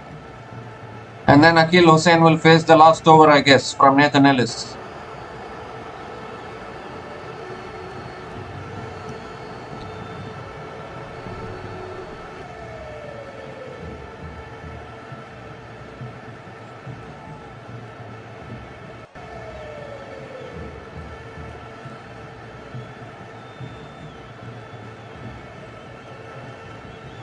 The last ball of the over, and JD Blades just punches it back to the bowler. Another dot ball to finish that over. So just 6 runs came from that over from Adam Zampa and the wicket of Alzari Joseph in that over. And West Indies are now 165 for 9 after 19 overs.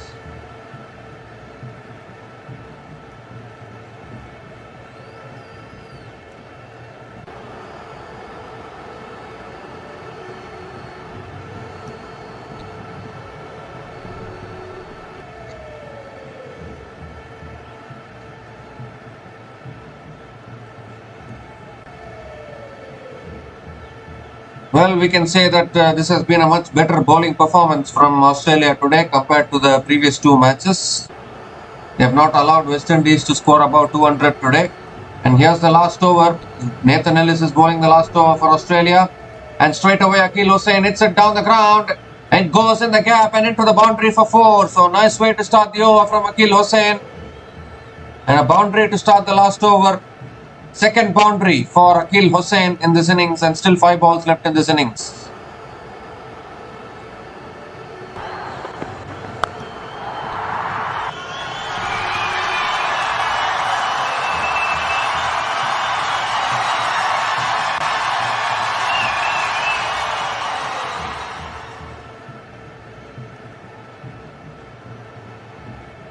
And this time Akil Hussain giving himself room. Oh, that's a very good delivery.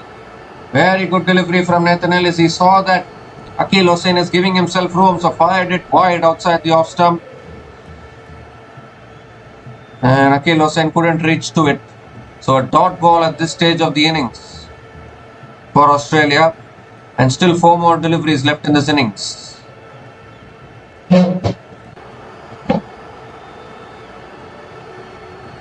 That's the full delivery, hit down the ground by Akil Hussain towards long on.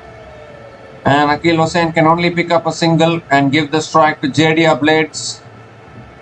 So 3 balls left in the 3 more deliveries left in this innings, and JD Blades will have to face one of those deliveries now. Not an ideal situation for the West Indies.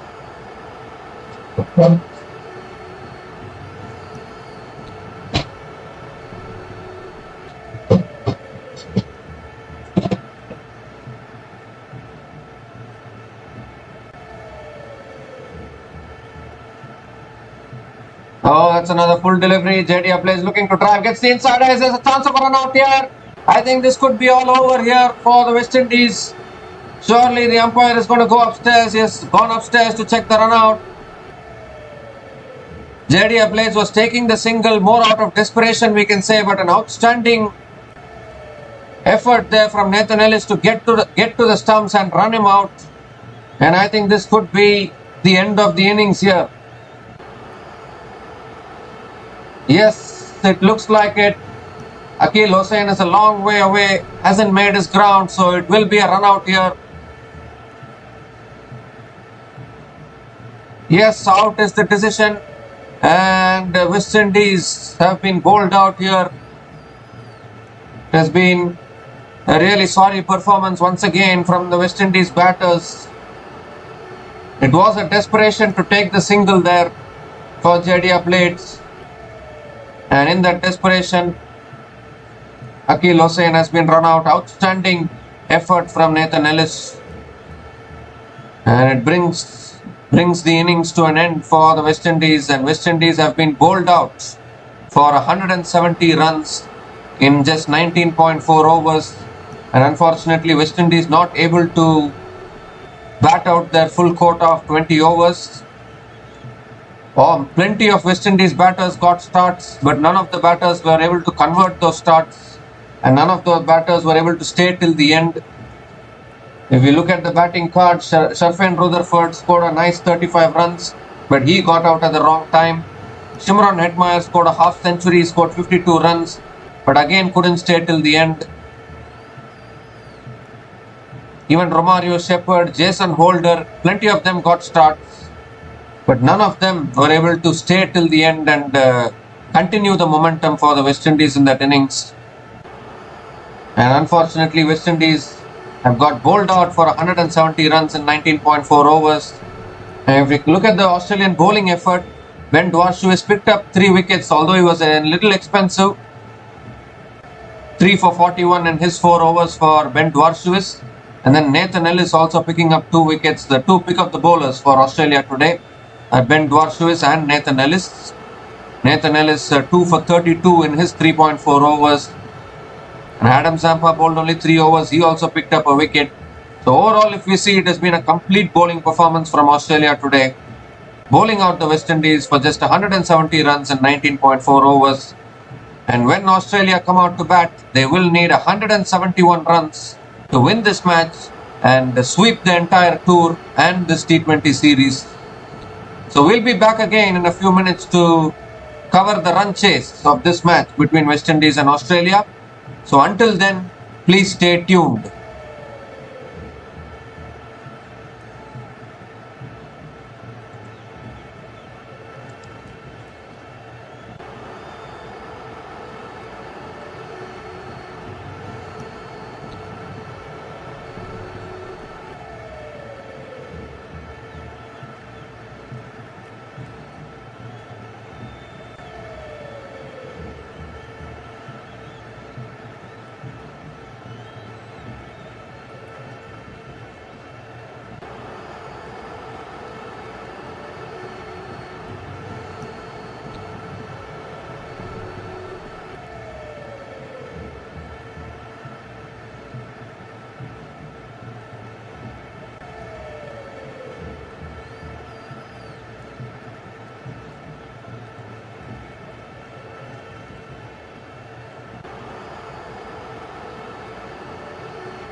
So hi guys, welcome back to this run chase here. Mitchell Marsh and Glenn Maxwell are opening the batting for Australia, and Australia need 171 runs to win this match. JD Blades is bowling with the new ball. He dismissed Mitchell Marsh. JD Blades dismissed Mitchell Marsh in the previous T20 match of the second ball of the innings in the run chase for Australia. Can he do the similar thing now? Mitchell Marsh is on strike. He's already played out a dot ball to start the over. The second ball of the innings coming up. And this time Mitchell Marsh drives with straight to covers. Another dot ball here. So back-to-back dot balls to start for JD Blades. JD Blades was very impressive in the previous match. Picked up 3 wickets. He dismissed Mitchell Marsh early on as well in the run chase. But I guess Australia have found different match winners in this series. So definitely Mitchell Marsh will also be looking to contribute. That's on the pads, flicked away by Mitchell Marsh towards deep square leg for 4. So Australia are off the mark. Mitchell Marsh is off the mark with a boundary. First boundary for Mitchell Marsh, first boundary for Australia in the run chase today.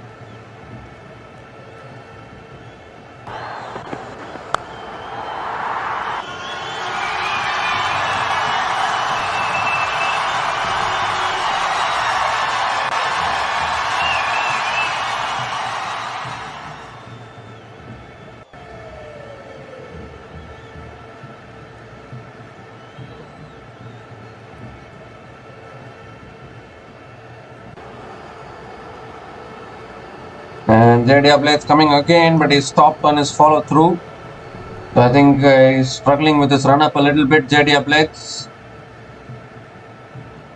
Still 3 more deliveries left in this over. Good start here from Mitchell Marsh. Aussies are always authoritative. Oh, that's an inside edge from Mitchell Marsh. Goes past short point leg into the boundary for 4. So once again the fortune favouring Australia, we can say. Another boundary here, back-to-back boundaries for Mitchell Marsh in the very first over of this run chase. And JD Blades is under pressure here.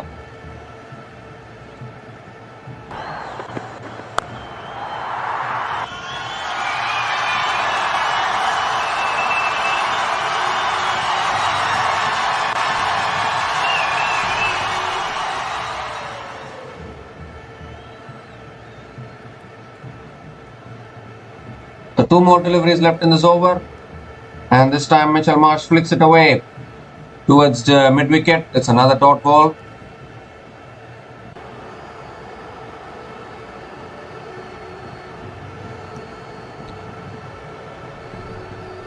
So how are West Indies planning to defend this? They haven't batted well today. A very sorry batting performance today. At least in the previous 2 matches, West Indies scored about 200. But today they have just succumbed and they have got bowled out for 170 runs. Which is a very average total on this wicket. That's beautifully driven through the offside for another boundary. Wow, that ball raced across to the fence like a tracer bullet. 3rd boundary in that over and a boundary to finish that over. 12 runs came from that over and Australia are now 12 without loss after 1 over.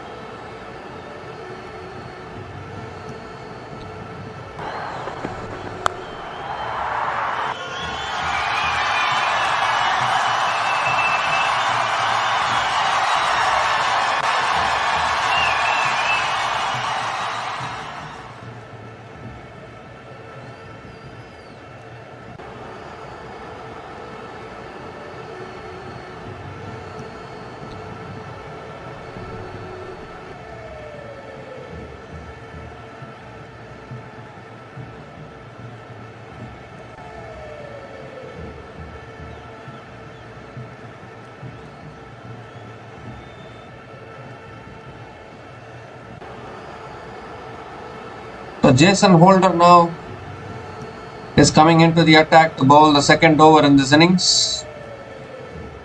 Glenn Maxwell is going to be on strike. Again, a very good start for Australia in this run chase. Outside edge, and has it carried to short third man? Has it carried? They're claiming the catch. The umpires, I think, want to have a look at it. They want to have a look whether the catch is clean or not. Maxwell is stunned actually. He cannot quite believe what has happened there. Got the outside edge. But has it carried is the big question. I don't think umpires give soft signals these days today.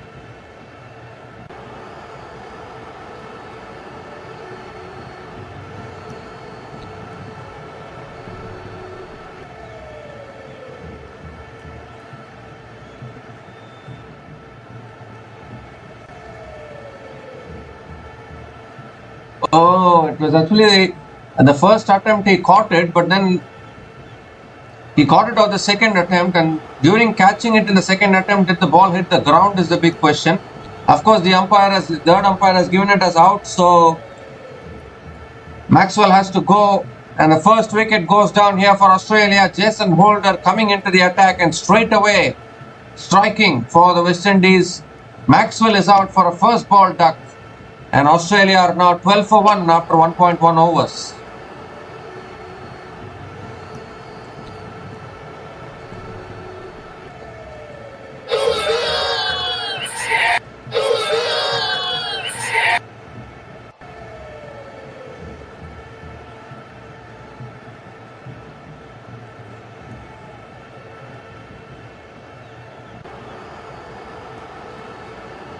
So Glenn Maxwell has been dismissed of the very first ball which he faced, and now the new batter to the crease is a boundary hitting machine, we can call him. As Josh Inglis is the new batter to the crease for Australia. But what a start to the over for Jason Holder. Straight away coming into the attack and dismissing Glenn Maxwell. So here's Holder again to Josh Inglis, and Inglis goes for the reverse sweep straight away, reverse paddle shot straight away, not able to make connection. And another dot ball here.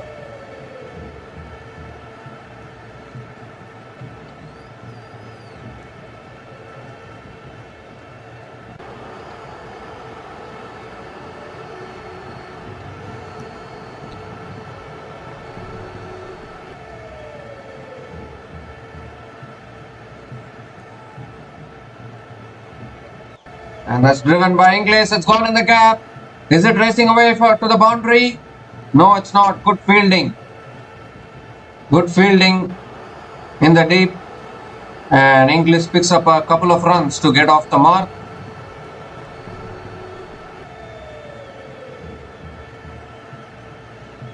So Josh Inglis is off the mark with a couple of runs. Still 3 more deliveries left in this over.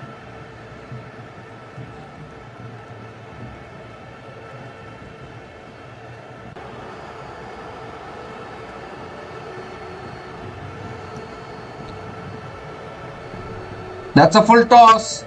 Swung a leg side by Josh Inglis and into the boundary for 4. A poor delivery there from Jason Holder and punished by Josh Inglis towards deep mid wicket for a boundary.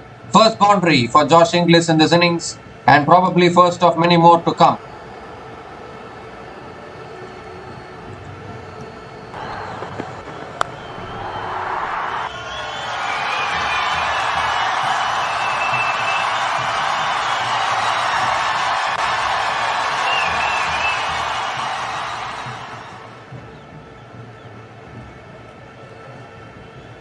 And this time Inglis punches it through the offside of the back foot for another boundary. Back-to-back boundaries here for Josh Inglis. And he has started his boundary hitting mission, we can say. Every time he comes into bat, the boundaries just keep coming at regular intervals. Back-to-back boundaries for Josh Inglis.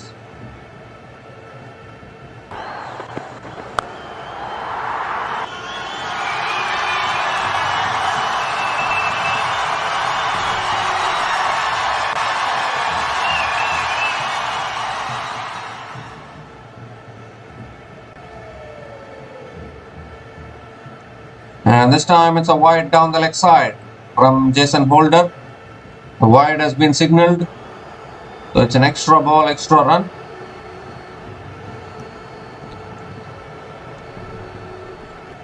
So 11 runs have come from this over so far, still 1 ball left. Josh Inglis is a very busy player. You cannot keep him quiet. He will keep finding opportunities to score boundaries. Again, he drives in the air and the catch is taken, is it? Yes, it has. So another wicket goes down. Second wicket in the over for Jason Holder. Inglis just hit it, looked to drive it down the ground, but he's hit it in the air. And a simple catch, a very good catch at mid-on, as we should be saying. Running across to his left and taking the catch.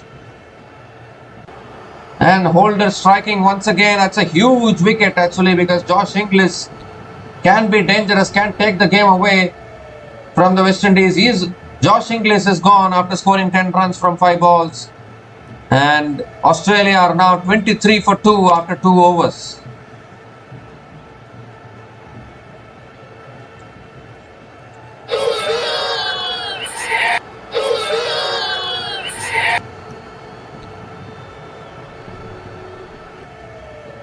So, magnificent over actually from Jason Holder. 11 runs came from that over, but 2 wickets in that over.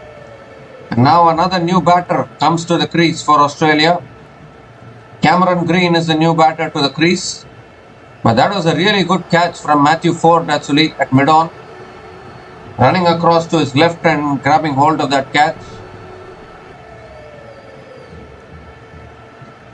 So Cameron Green is a new batter to the crease, but he will be at the non-striker's end as Mitchell Marsh will be on strike now. And Alzari Joseph is the new bowler into the attack for the West Indies. And he will be bowling to Mitchell Marsh. And Marsh drives in the air. And it's just over mid-off. And has it gone for 4? No, it has not gone to the boundary. But Mitchell Marsh completes another couple of runs. Ooh, the Australian batters living dangerously here.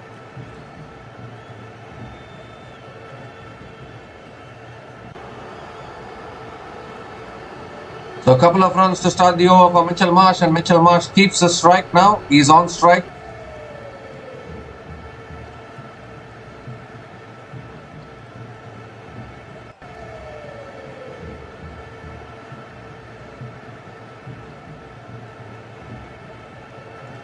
Oh, let's clear inside edge onto the stumps. Another wicket for the West Indies. What a start this is. Alzari Joseph has bowled it at back of the length delivery. Mitchell Marsh has inside edged it back onto the middle stump. And Australia are 3 down now. All the 3 set batters are back in the pavilion. Is there some hope for the West Indies now? What a delivery that is. Back of the length, I think it just swung back a little bit.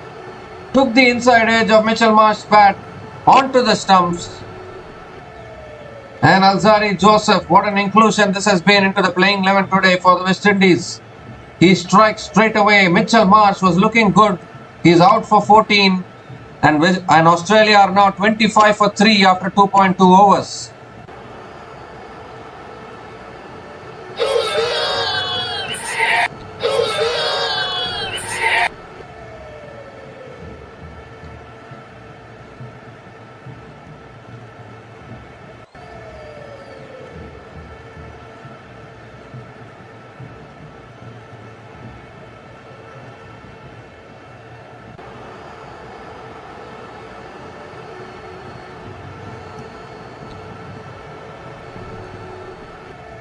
Well, I don't think this game is over yet. 3 early wickets here for West Indies. And a new batter to the crease now for Australia's Tim David, who just demolished West Indies a few days ago at this same venue, where he scored a 37-ball century. But what a start this is for the West Indies. Exactly what they wanted. Dismissing the top 3 Australian batters cheaply.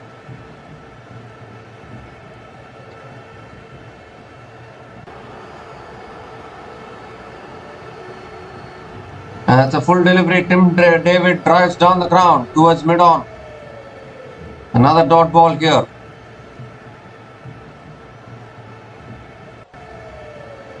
So is there some hope left now for the West Indies? Can they still hope to win this?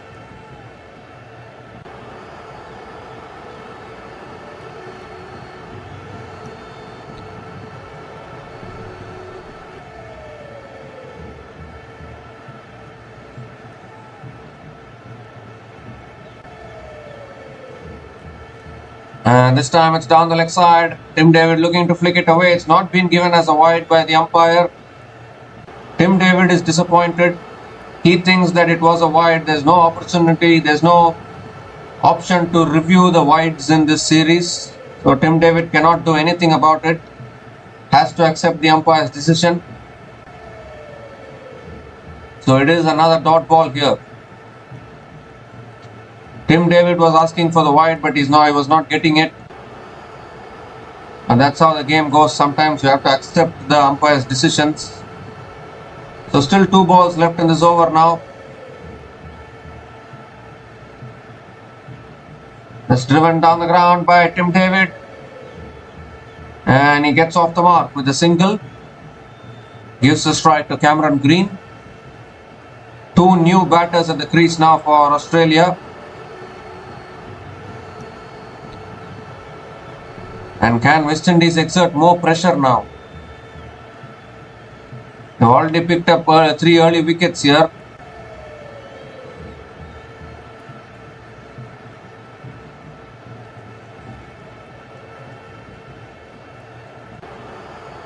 The last ball of the over now from Alzari Joseph. That's a full toss. Poor delivery, punished by Cameron Green.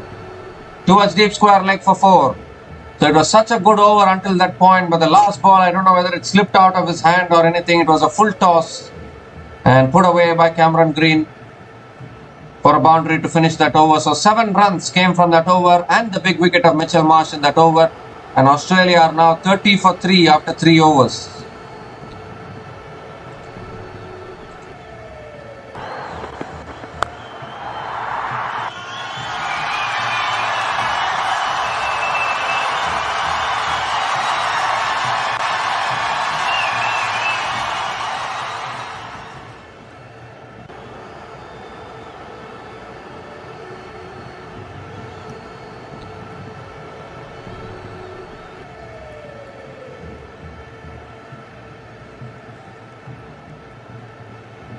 So Jason Holder now continuing in the attack. And straight away Tim David hits it over mid-off and into the boundary for 4. So we can say back-to-back boundaries, but because the last ball of the previous over went for 4 and now the first ball of this over has also gone to the boundary, and Tim David hits his first boundary of the day.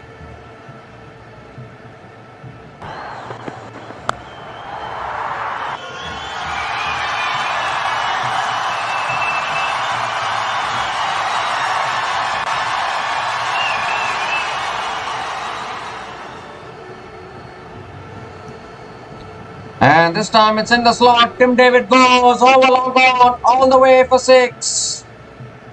So 4 followed by a 6, and again Tim David has started his power hitting here. 10 runs from the first 2 balls of this over. Still 4 balls left in this over. First 6 of this innings. First 6 for Tim David.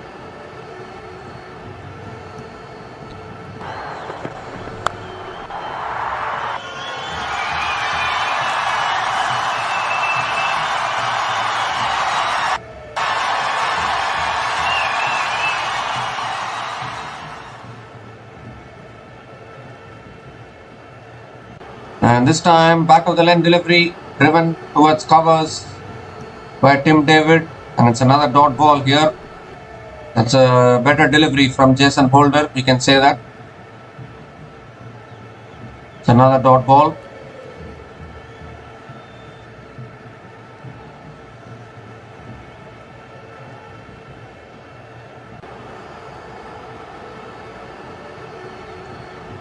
Oh, he's gone again. Tim David down the ground for 6. Length ball from Jason Holder.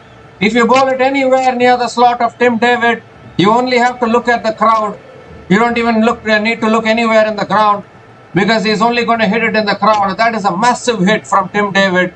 Second 6 of this over, and still 2 balls left in this over.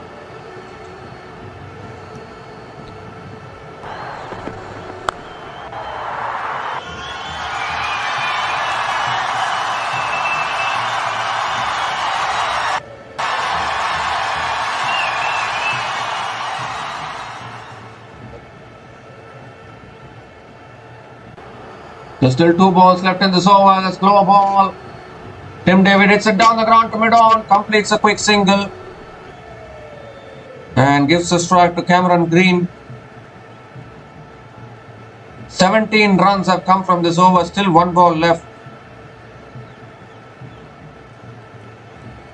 And again, Australia seizing control here in this match, even after losing 3 early wickets.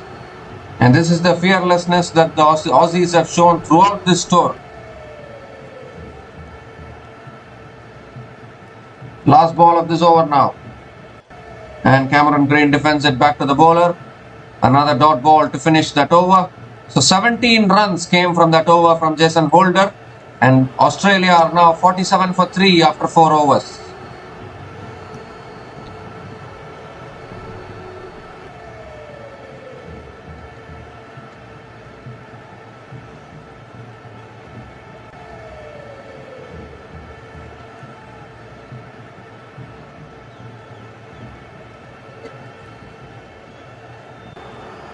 So at this same stage, West Indies were 23 for 2 at the end of their 4 overs, whereas Australia are 47 for 3 at the end of their 4 overs. So you can clearly see the difference between the two teams at this stage.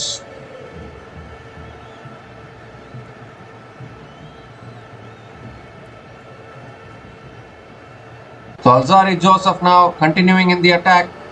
Tim David is on strike. And if you bowl length to him, Tim David is going to punish you all day long. That is it, way back into the crowd over deep mid wicket once again from Tim David. Third 6 for Tim David.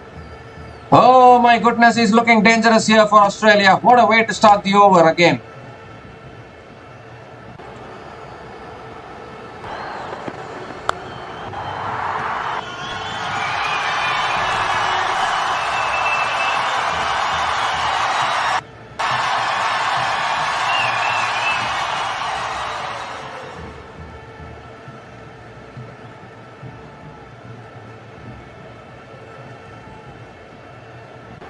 So Tim David continuing from where he left off a couple of matches ago, again swinging hard, but this time not able to make connection. So a dot ball from Alzarri Joseph.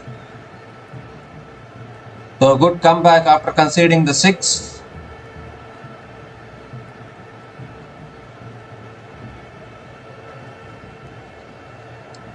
Meanwhile, the 50 also came up for Australia with that first ball 6, 50 coming up in just 4.2 overs. And Tim David is on a 6 hitting mission here. And it goes offside this time, Tim David, and goes all the way for 6 over deep point as well. Is there any way to stop Tim David when he's in this kind of a mood? Fourth 6 for Tim David in this innings, second 6 in this over. And still 3 balls left in this over. My goodness.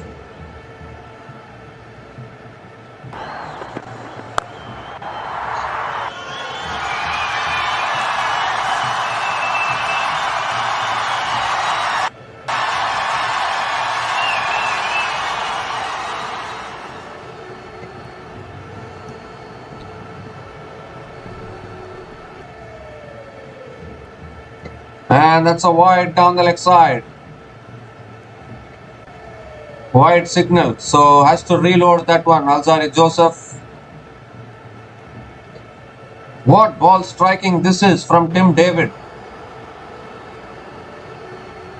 Unbelievable stuff. Still 3 balls left in this over. Already 13 runs have come from this over. And this is the fearlessness which the Australian batters always show. They have this fearless approach in their batting.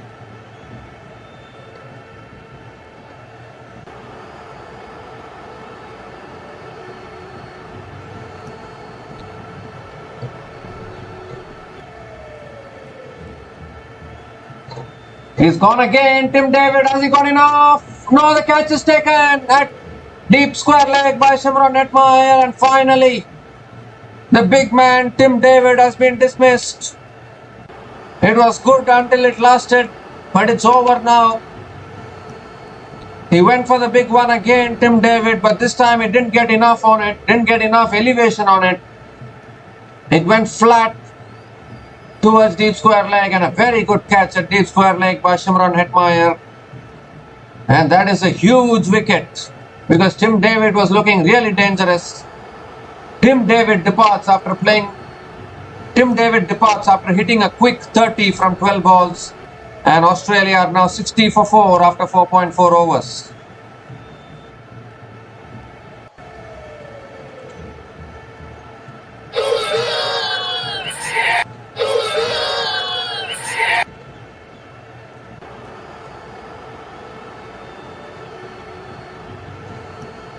Ooh, take a breath actually. 12 ball 30 from Tim David, and he has been dismissed. Second wicket for Alzari Joseph today. And now the new batter to the crease for Australia is Mitchell Owen. Of course, the required run rate is only 7.24, is very much achievable for Australia. But what a knock that was from Tim David.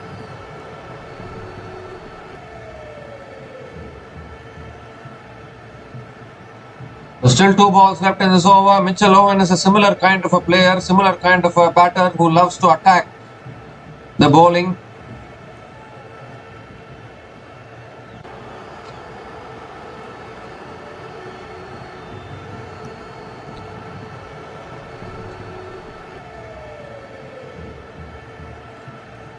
And straight away Mitchell Owen pulls it down the ground towards mid-on. It's another dot ball here. Alzari Joseph bowled it a little short there. Mitchell Owen pulled it down the ground to mid-on for a dot ball. 13 runs have come from this over, but more importantly the wicket of Tim David.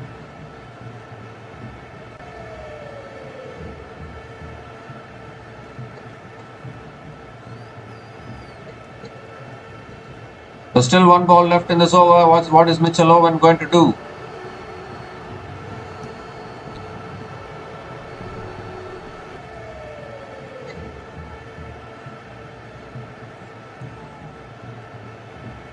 The last ball of the over. Mitchell Owen on strike. And Owen gives himself room, pulls it down the ground, and picks up another single. Mitchell Owen gets off the mark with a single to finish that over. 14 runs came from that over and the wicket of Tim David. And Australia are now 61 for 4 after 5 overs.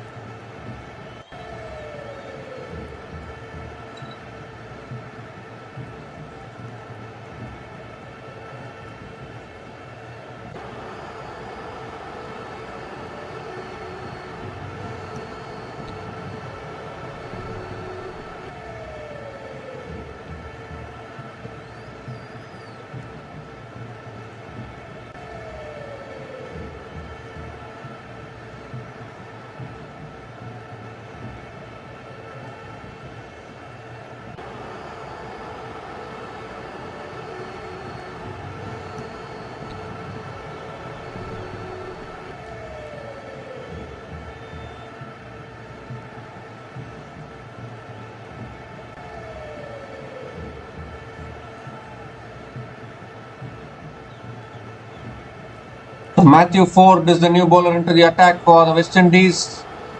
Mitchell Owen is on strike. And straight away Mitchell Owen looks to pull it away. I think it was a slightly slower delivery from Matthew Ford. So Mitchell Owen not able to make enough connection. And a dot ball to start the over. So good start from Matthew Ford.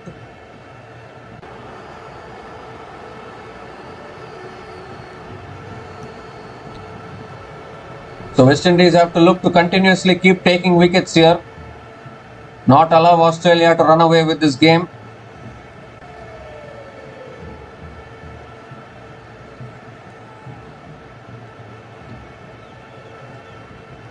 So Matthew Ford now coming around the wicket to Mitchell Owen, and that's a wide delivery. That's a wide down the leg side. So Matthew Ford has to reload that one. An extra ball, extra run.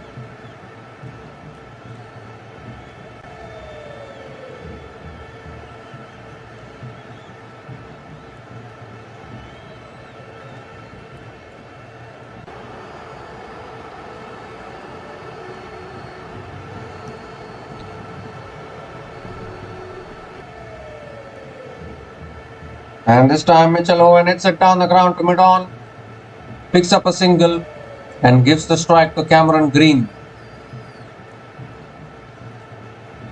This is the last over of the power play. What a start this has been from Australia. Even though they have lost 4 wickets, they're having a current run rate of 11.81. And that is because of that quick innings from Tim David actually, where he was just hitting those monstrous sixes out of the ground.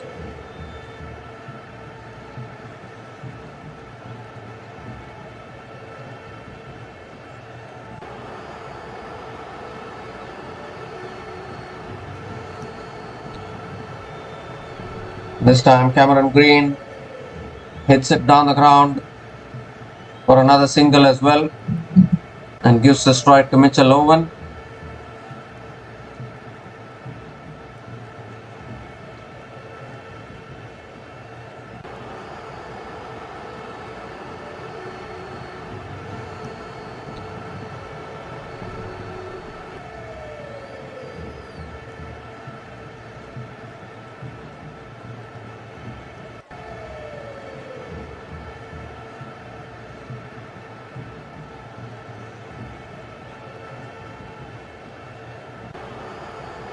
Owen comes down the pitch, looks to flick it away. Don't know whether he got it on the pads there. But it's another dot ball. So this is a very good over from Matthew Ford till now. I feel Mitchell Owen is feeling some pressure here.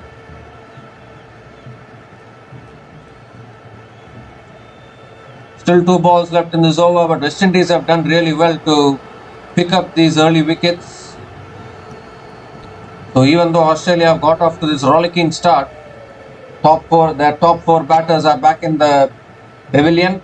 There's another wide ball from Matthew Ford. You need to take care of these wides. You cannot be bowling too many wides here. Second wide in this over from Matthew Ford. Still 2 balls left in this over.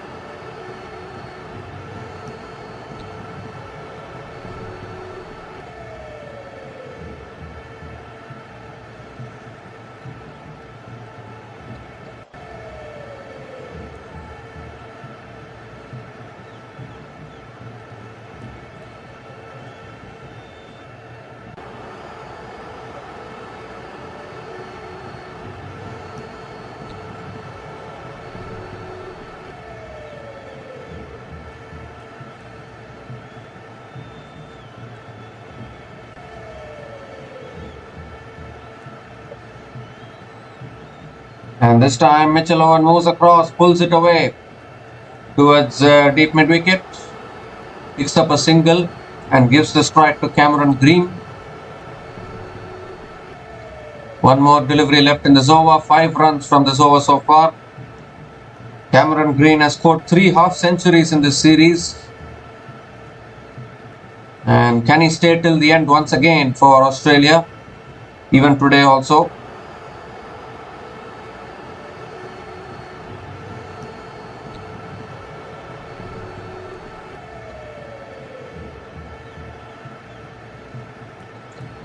So last ball of this over from Matthew Ford. And Cameron Green flicks it leg side, looks to pick up a quick single, good running between the wickets. The single has been completed. And with that single, the over comes to an end as well. So 6 runs came from that over from Matthew Ford. And the power play is over. Australia are now 67 for 4 after 6 overs.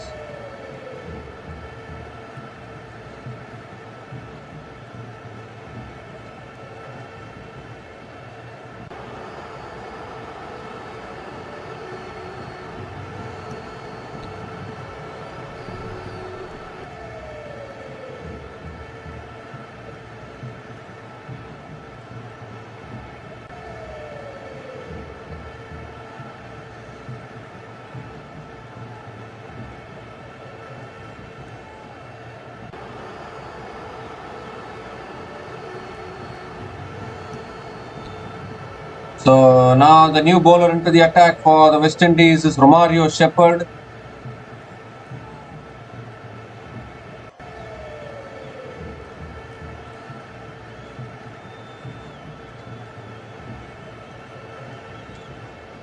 So Romario Shepherd has been a little expensive in this series.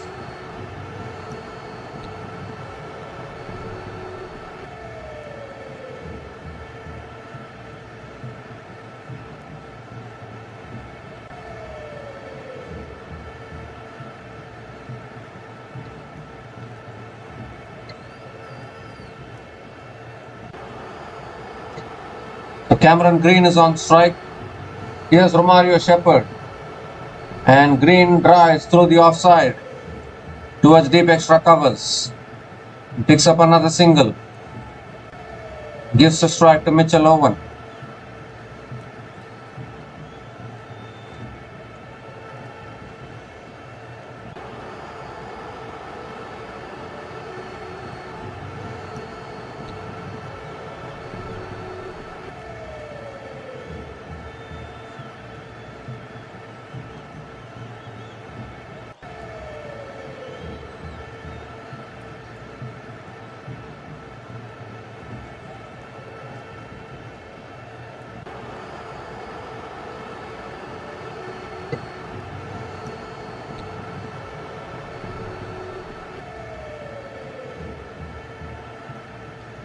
So Mitchell Owen on strike here. Shepherd coming around the wicket. And Owen pulls it leg side. But there is deep mid wicket. So it will be another single.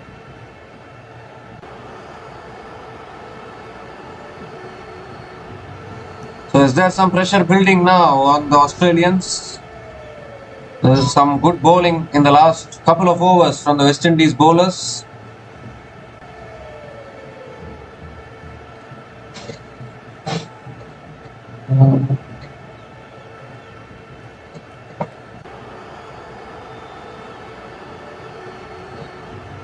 That's another full delivery. Driven down the ground to mid-off. Driven through the offside towards covers for another single. Gives the strike to Mitchell Owen.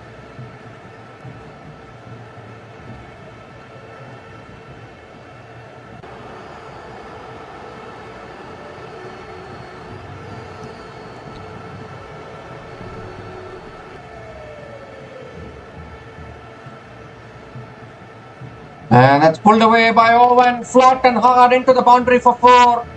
So a boundary after a very long time, we can say. The first boundary for Mitchell Owen.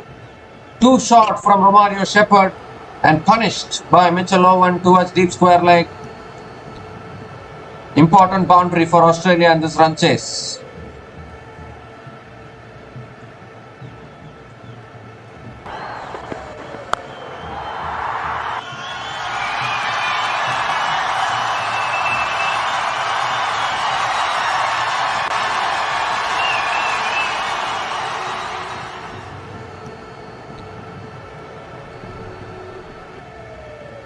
That's another full delivery driven through the offside towards covers.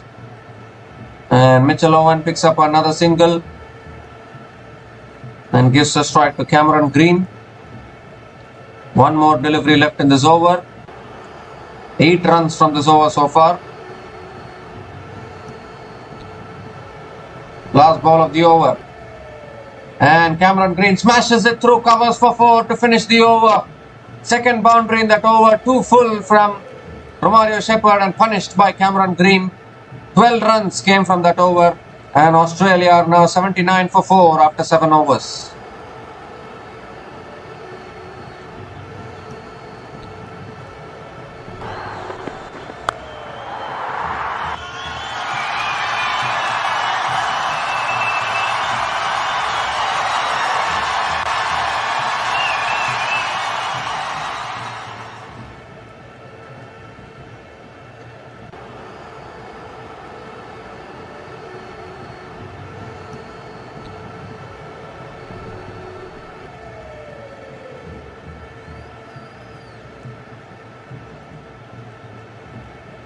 So those 2 boundaries have released some pressure for Australia. We can say the required run rate is only 7.08 now. Cameron Green and Mitchell Owen scoring boundaries in the previous over.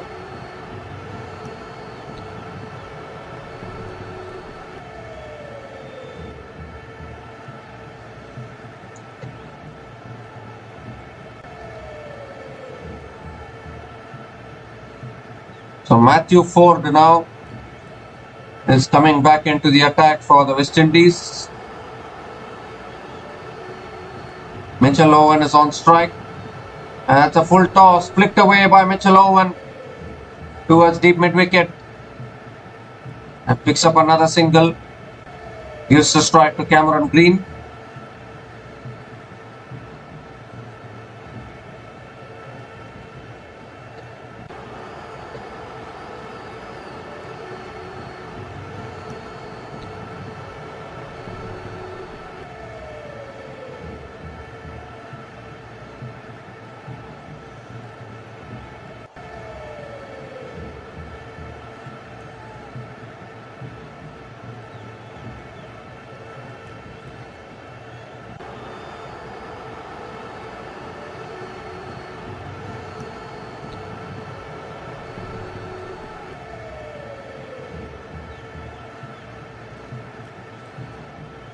That's a slow ball pulled away by Cameron Green. It's again in the gap. And that's very poor fielding at deep square leg. They should have stopped the boundary. But it's gone through the fielder into the boundary for 4. So another boundary here for Cameron Green. Third boundary in this innings for Cameron Green. And he is looking really good once again for Australia.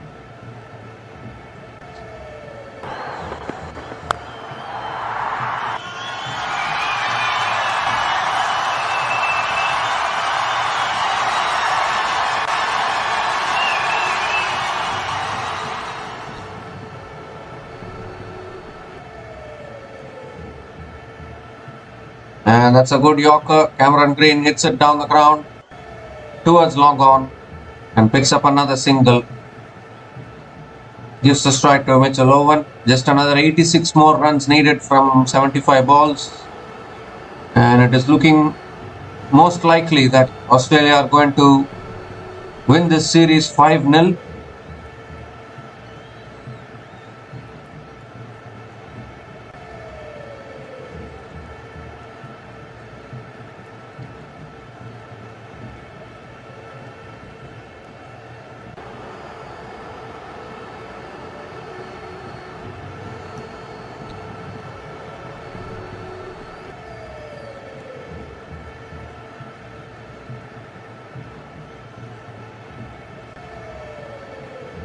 And this time Mitchell Owen smashes it through covers.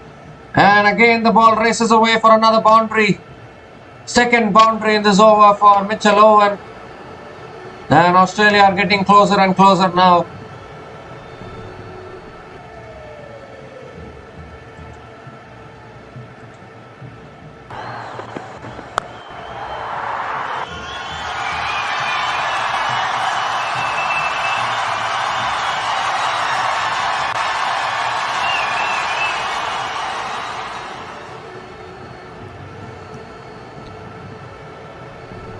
So 2 boundaries in this over. 1 boundary was scored by Cameron Green. Second boundary by Mitchell Owen. 2 more deliveries left in this over. And this time Mitchell Owen comes down the pitch. Flat bats it down the ground for 6. Would you believe it? What a shot that is from Mitchell Owen. It was back of the length. But Owen is a powerful hitter of the ball. Comes down the pitch. Smashes it down the ground for 6. 16 runs have come from this over. And still 1 ball left in this over. Just the second 6 of this innings, I guess. And a very important one for Australia. Tim David also scored many 6s. Sorry for that information. That was a mistake. But first 6 for Mitchell Owen in this innings.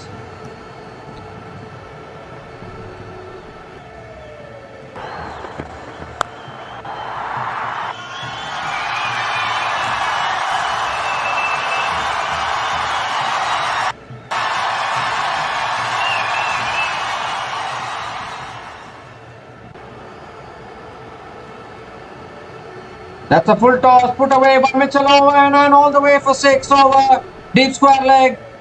Back-to-back 6s to finish that over.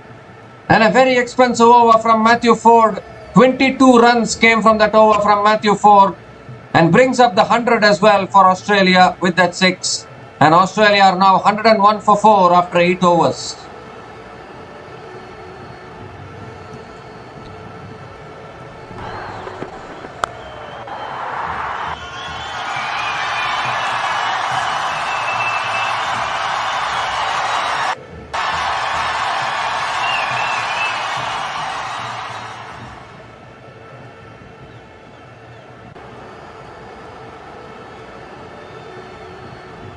So now Australia are looking comfortable. 22 run over from Matthew Ford. And now Australia just need another 70 runs to win from the remaining 12 overs, and it is looking very likely that Australia are going to win this and win the series 5-0 as well.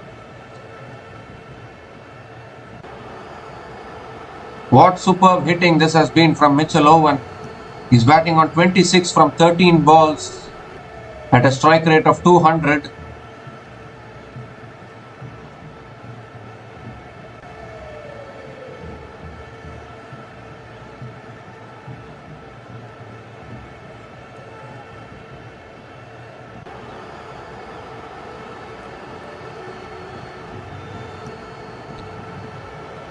So JD Blades now has been brought back into the attack. He's into his second over.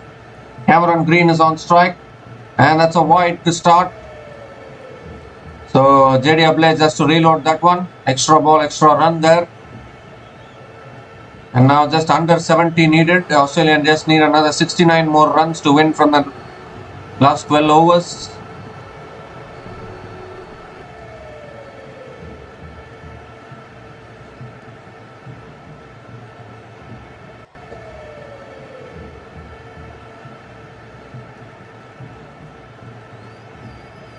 And that's a full delivery, driven through the offside by Cameron Green. Deep point comes around, cuts it off. Will be another couple of runs for Cameron Green.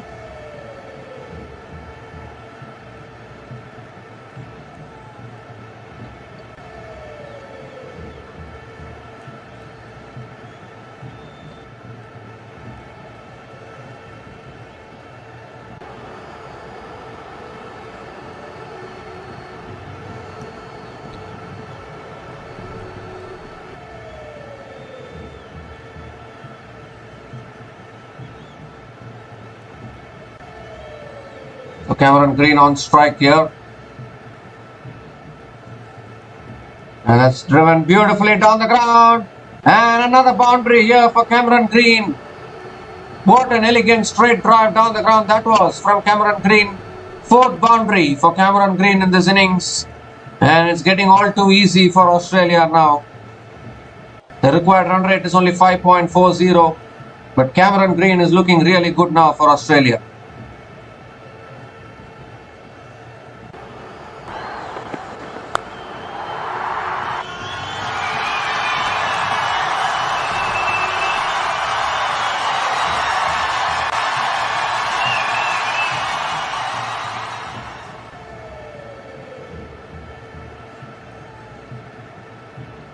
And again, it's a full delivery, hit down the ground by Cameron Green towards long on, and picks up another single.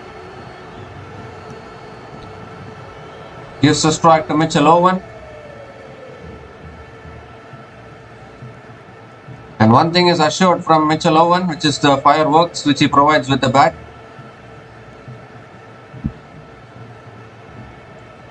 Still 3 more deliveries left in this over. And is there any twist in this tail for the West Indies, or is it going to be easy for Australia here? That's a short ball, swatted down the ground by Mitchell Owen into the gap for another boundary. He just keeps finding ways of scoring boundaries, is Mitchell Owen. It was a slower short ball, not that bad a delivery from JD Blades, but that was excellently swatted away. Third boundary for Mitchell Owen in this innings, and he already has 2 sixes as well in this innings.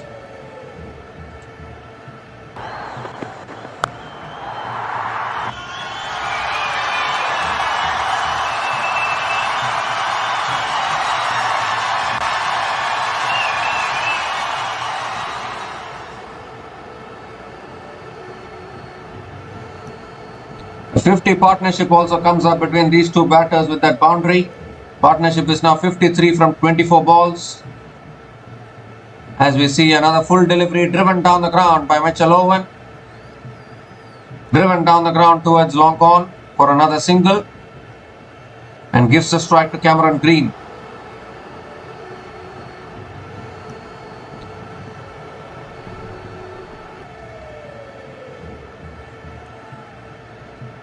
And it's also been given as a no ball here. No ball. He's overstepped, I think, and it will be a free hit as well. So it makes matters worse for the West Indies.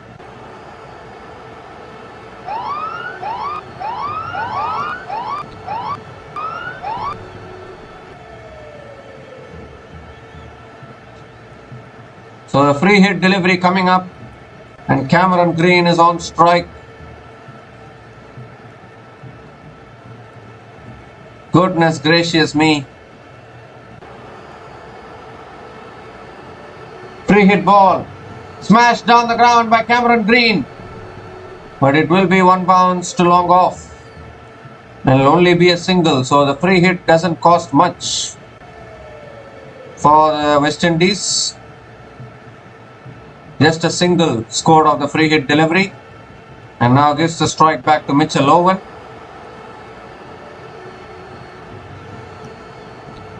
One more delivery left in this over. And these two Australian batters just enjoying themselves now. Taking Australia closer and closer.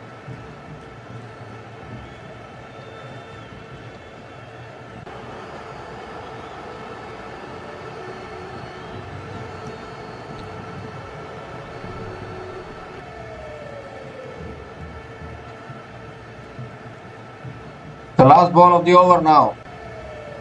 And it's in the slot, smashed over deep mid wicket for 6. That is a massive hit from Mitchell Owen to finish that over. Huge hit there. It's gone even out of the ground, I guess. A massive 6 to finish that over. So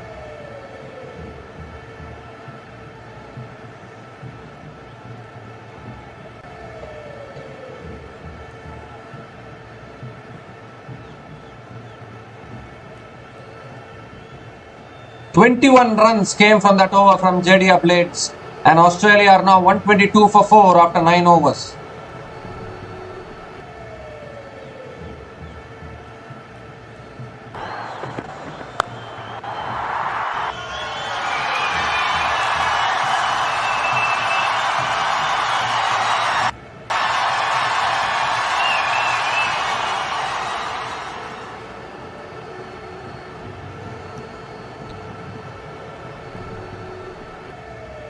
So 21 runs from that over from Jediya Blades. And now Australia just need another 49 more runs to win this match and whitewash the T20 series as well.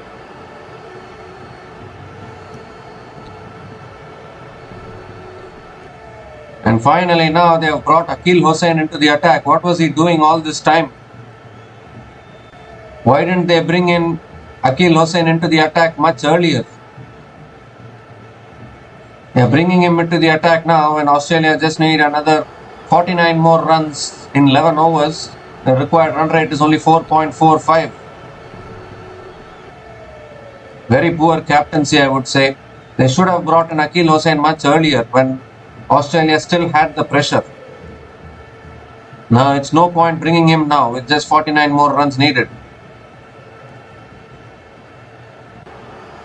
But anyways, Akil Hossain is into the attack and Cameron Green is on strike.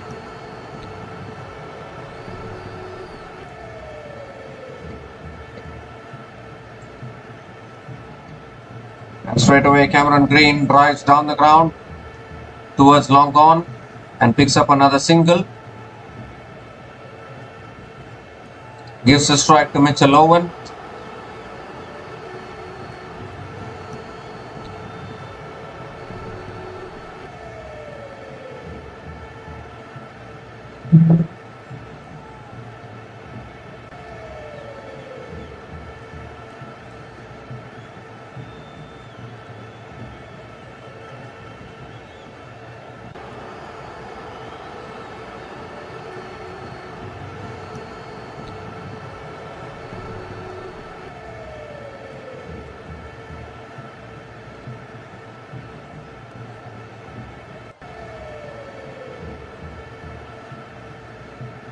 So here's Akil Hossain now to Mitchell Owen.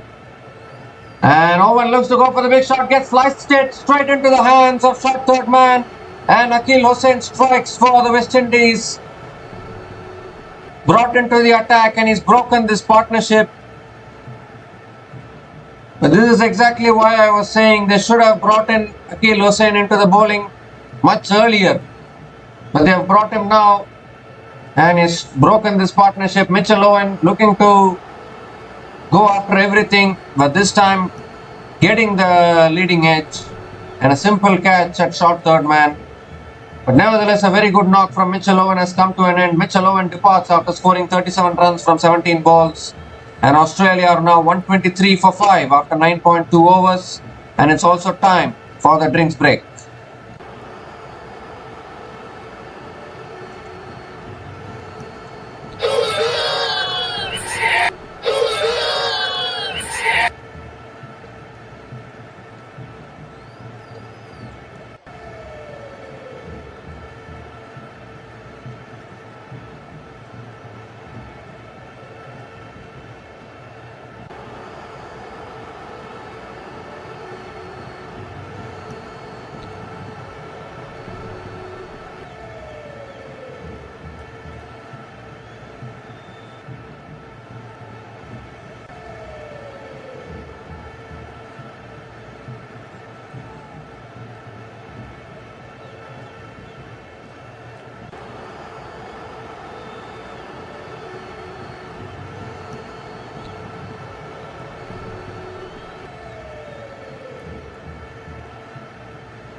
So we come to the end of the drinks break now, and the new batter to the crease for Australia is Aaron Hardy. Akeal Hosein providing the breakthrough for the West Indies.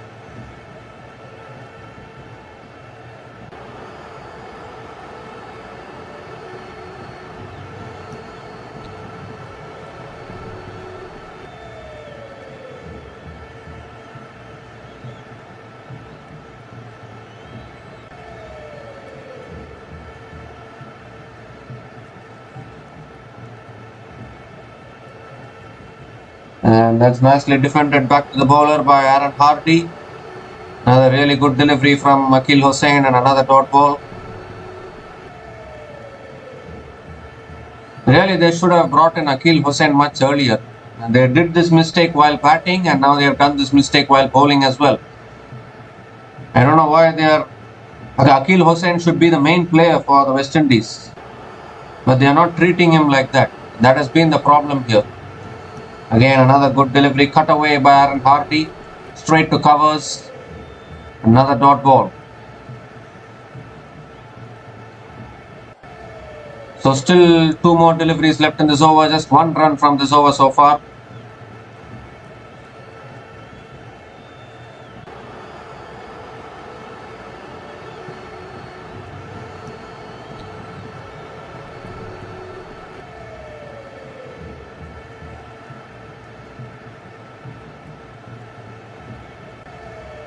That's a flighted delivery and again driven back to the bowler by Aaron Hardy. It's another dot ball. So just one run from this over so far. An excellent bowling from Akeal Hossain actually. Still one more delivery left in this over.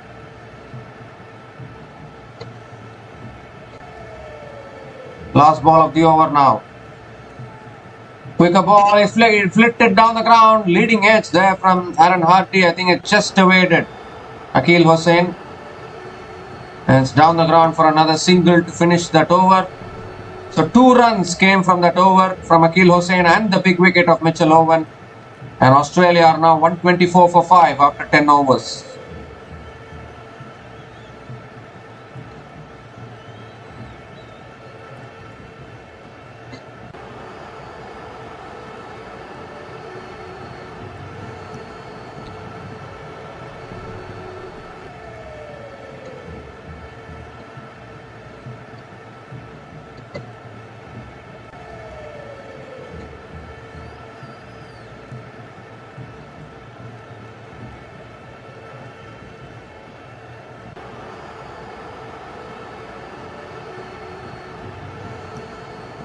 So Alzarri Joseph now has been brought back into the attack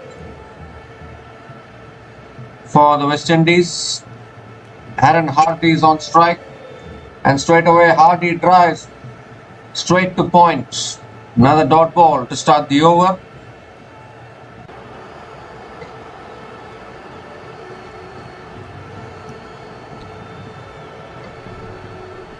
Still we have Ben Dwarshuis, Sean Abbott, Nathan Ellis. They can all bat for Australia. So definitely Australia have the batting depth.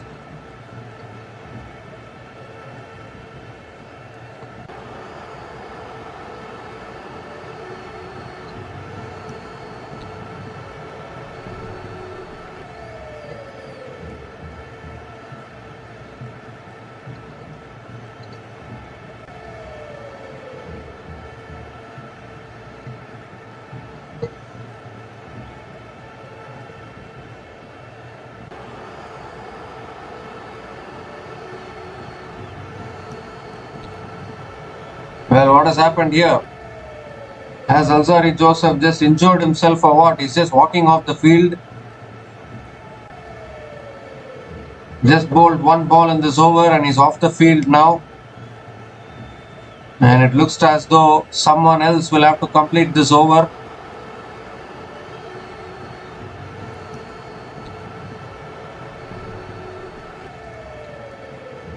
Might be another hamstring injury. I don't know what the state of the injury is.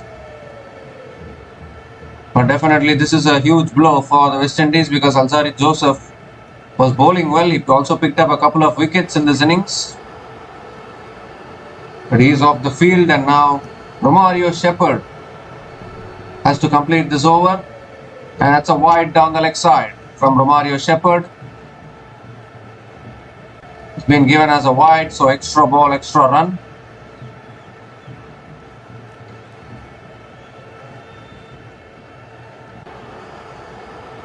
Alzarri Joseph was that one proper bowler which West Indies were having in today's match, but even he is off the field now and that is a big blow, we can say. And that's on the patch, flicked away by Aaron Hardy, and that goes all the way for 6 over deep mid wicket. So Romario Shepherd had to complete this over, and that gave the license for Aaron Hardy to go after him. And first 6 for Aaron Hardy in this innings.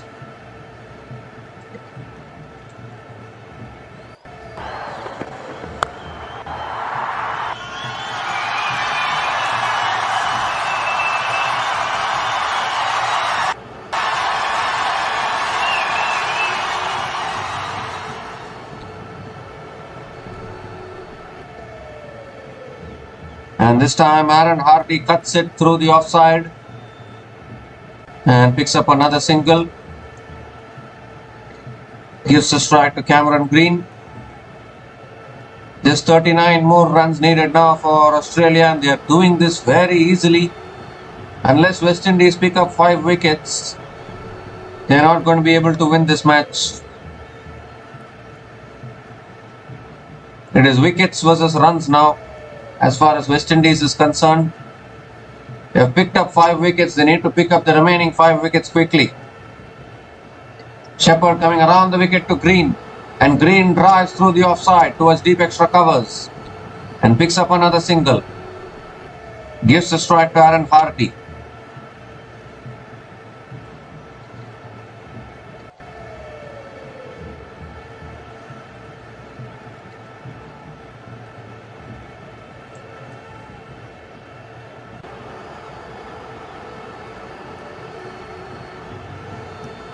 So 38 more runs needed now for Australia, and they are doing this easily here. What a run chase this has been, what a tour this has been for Australia actually. Again, Aaron Hardy flicks it leg side towards deep mid wicket and picks up another single. Gives the strike to Cameron Green.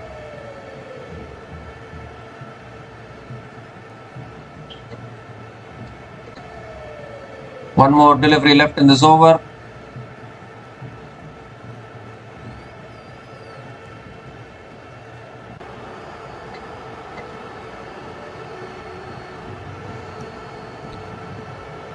The last ball of the over, Shepherd coming around the wicket. Cameron Green smashes it down the ground past mid-off into the boundary for 4. So another boundary here for Cameron Green. Ends the over with a boundary. 14 runs came from that over. And Australia are now 138 for 5 after 11 overs. Just need another 33 more runs to win this match.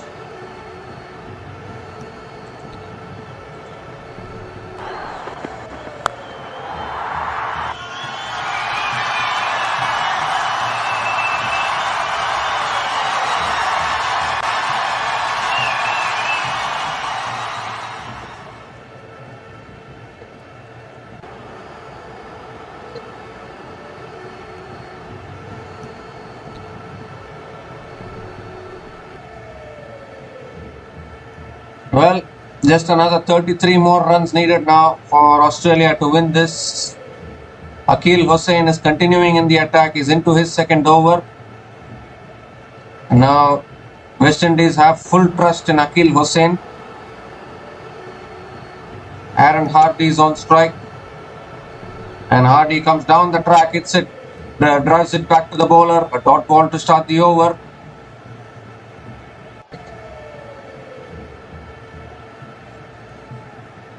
I don't think Australians mind playing out Akeal Hosein and going after the other bowlers.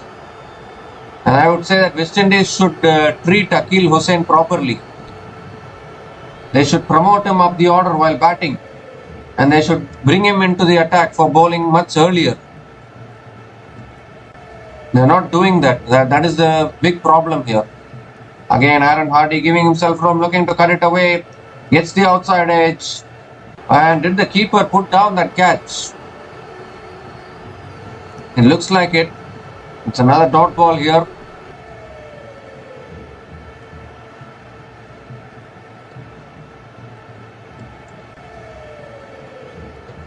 And he's going for the sweep shot here, Aaron Hardy. And it goes towards fine leg. And Aaron Hardy picks up another single. I think it will be one leg buys.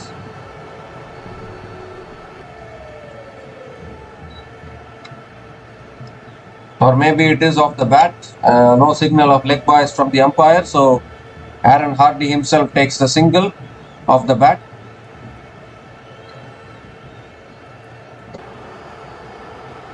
Cameron Green is on strike now.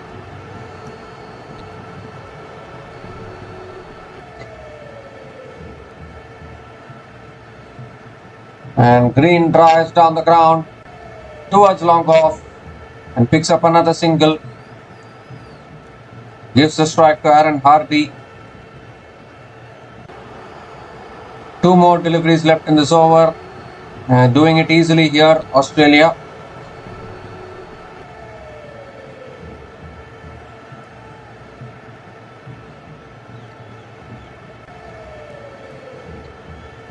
And this time Aaron Hardy cuts it away towards deep extra covers and picks up another single. Gives a strike to Cameron Green.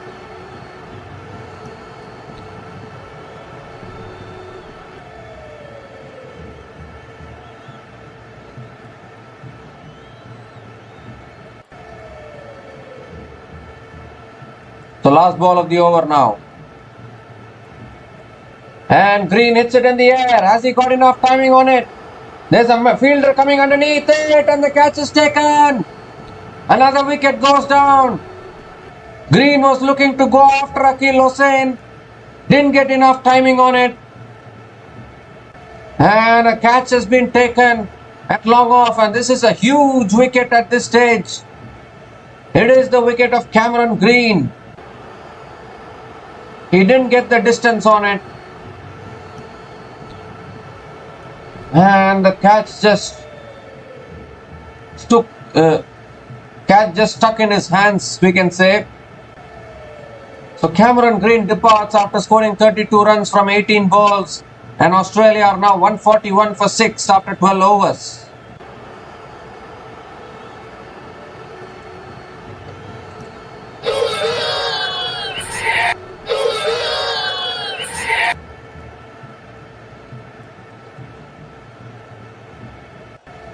Well, there is still some life left in this contest. Akeal Hosein, what an over that was.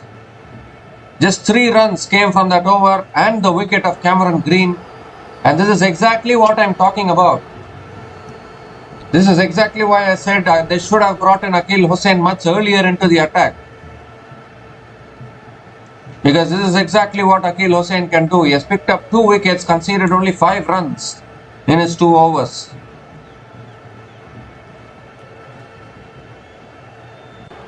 And West Indies are still in this game because now they are down to the bowling all-rounders. Ben Dwarshuis is the new batter to the crease. He can bat, and Australia still need 30 runs to win this. Jason Holder has been brought back into the attack now. Aaron Hardy is on strike. Holder coming around the wicket to Aaron Hardy. And Aaron Hardy drives towards deep point and picks up another single. Gives the strike to Ben Dwarshuis.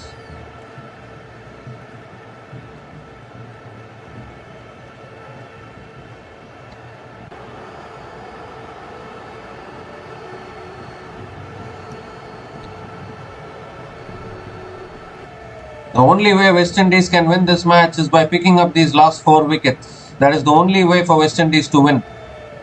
They cannot win by exerting scoreboard pressure, which is not existent at all, with 29 runs needed from 47 balls.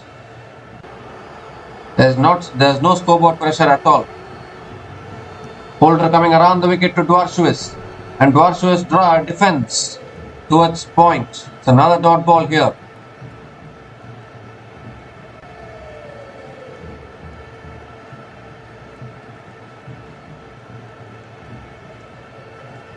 Well, the required run rate is only 3.78, but surely West Indies can pick up 4 wickets, can't they?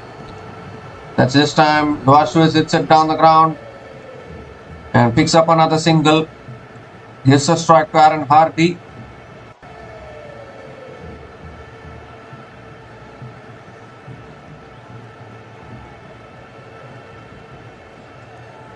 Definitely West Indies will look back in this T20 series and feel that they had numerous chances to win matches, but they have just let it go.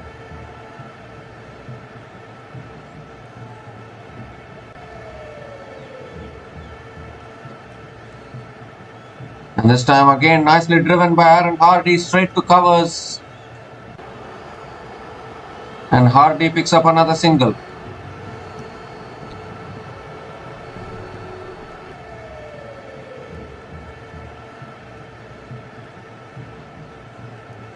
Gives a strike to Ben Dwarshuis. 3 runs have come from this over, still 2 balls left.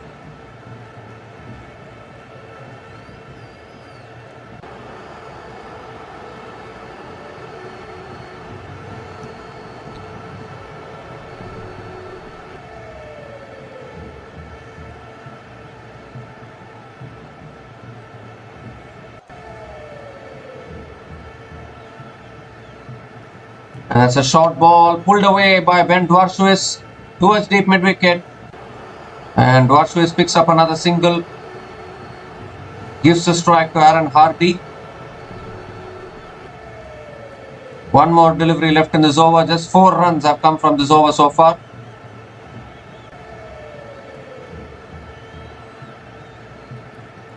As far as West Indies is concerned, it is only about picking up 4 wickets. They need 4 wickets to win. That is what West Indies have to think. Another couple of wickets here, they can put real pressure on Australia.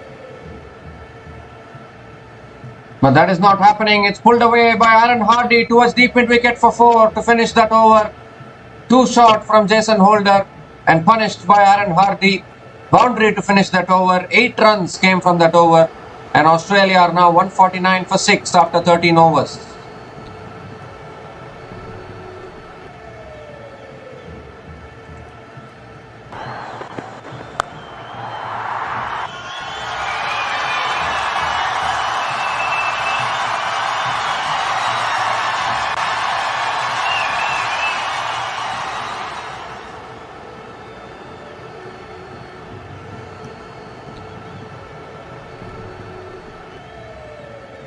So 8 runs came from that over, and Australia are now 149 for 6 after 13 overs. And Australia just need another 22 more runs to win this match and whitewash West Indies in the T20 series as well.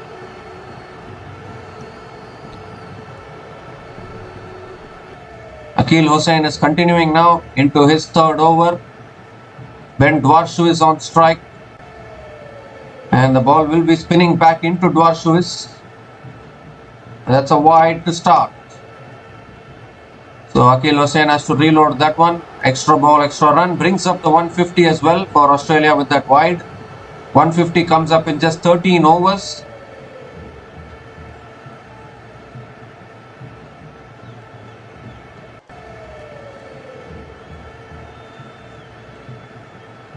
And this time Dwarshuis cuts.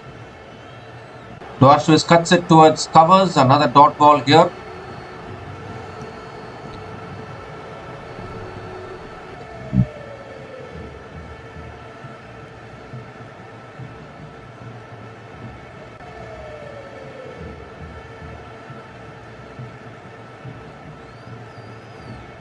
And that's another quicker delivery. Dwarshu is looking to drive, but not able to make connection. Another dot ball here.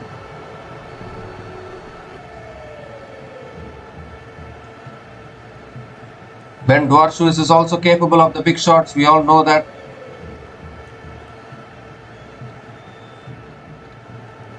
And this time it's a quicker ball. Punched through the offside by Ben Dwarshu towards deep point and picks up another single. Gives a strike to Aaron Hardy. 3 more deliveries left in this over. It's 20 runs versus 4 wickets now. Can West Indies pick up another wicket here?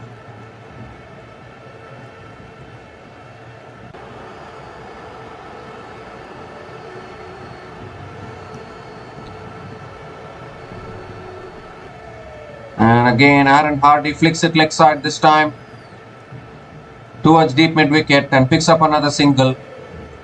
Gives a strike to Ben Dwarshuis.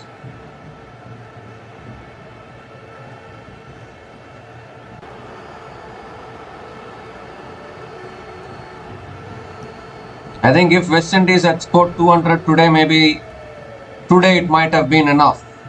200 might have been enough today. But they missed out unfortunately with the bat today. That's cut away by Ben Dwarshuis towards deep extra covers. And picks up another single. Gives a strike to Aaron Hardy. Just 1 more delivery left in this over. 4 runs have come from this over so far from Akil Hossain.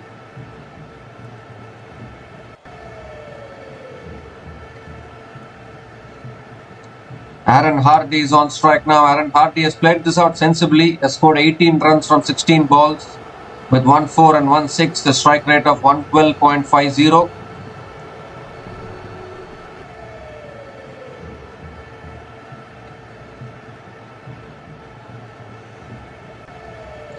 The last ball of the over from Akil Hossain. And Aaron Hardy just defends it back to the bowler. Another dot ball to finish that over. 4 runs came from that over from Akil Hussain, and Australia are now 153 for 6 after 14 overs.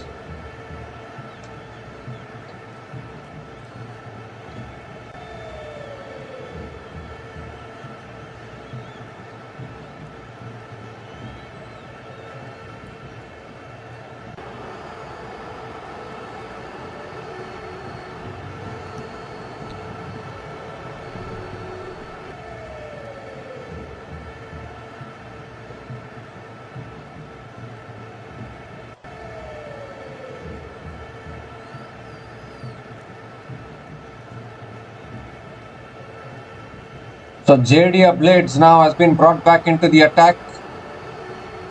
He still has 2 overs left actually. And Australia just need another 18 runs. Ben Dwarshuis is on strike.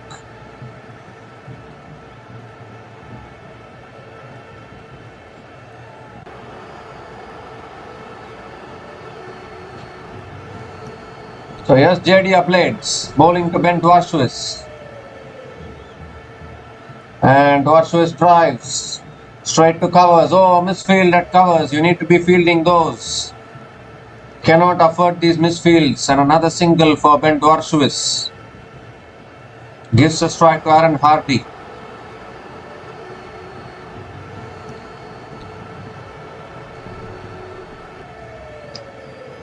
So you just cannot afford these misfields actually.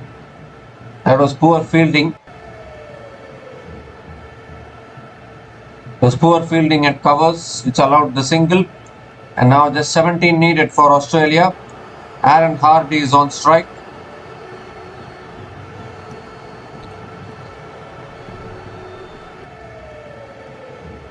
That's another full delivery driven down the ground by Aaron Hardy. And picks up another single. Gives a strike to Ben Dwarshuis.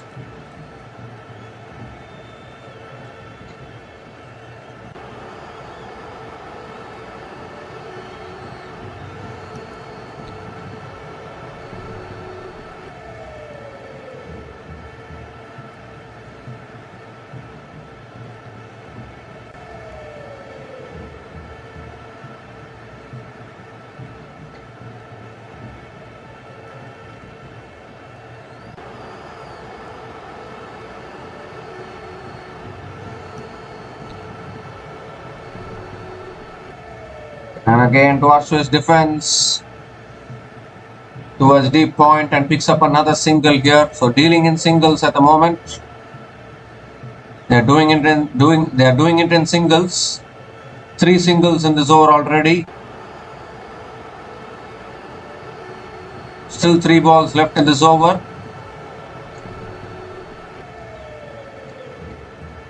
Still 3 balls left in this over. And Aaron Hardy is on strike now.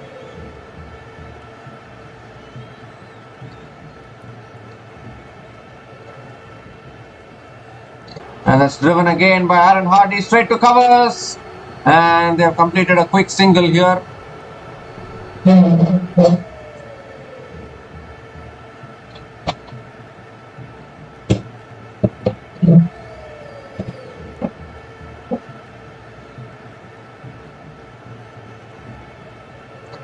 So Ben Dwarshuis gets the strike back.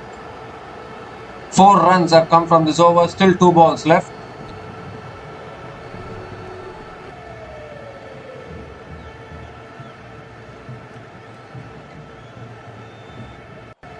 And it's short, pulled away by Dwarshuis straight to mid wicket.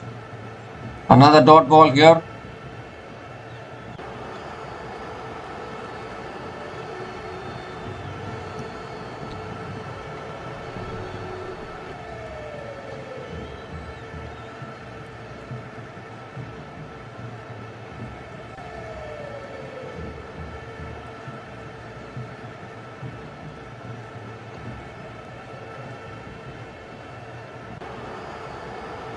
It's short and wide, cut away by Dwarshuis towards deep extra covers.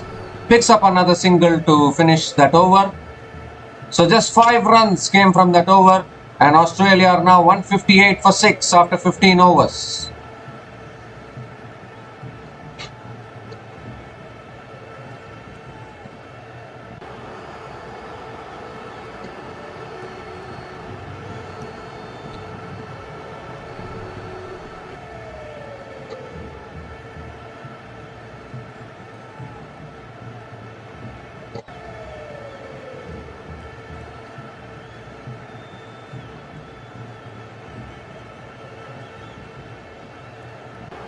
So just 13 more runs now needed for Australia, and they have 5 overs to get the 13 runs. They have 5 overs to get the 13 runs. And now Akil Hossain is continuing into his last over, and straight away pulled down the ground by Ben Dwarshuis towards long on, and Dwarshuis picks up another single, gives a strike to Aaron Hardy. 12 more needed for Australia.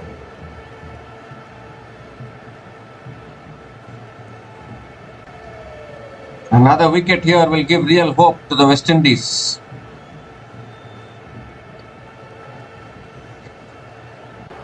But instead, Aaron Hardy goes for the reverse sweep, gets it past short third man and into the boundary for 4. Another boundary here for Aaron Hardy, and now it's single digits needed for Australia. Just 8 more needed for Australia to win this. Aaron Hardy has played a really good knock today.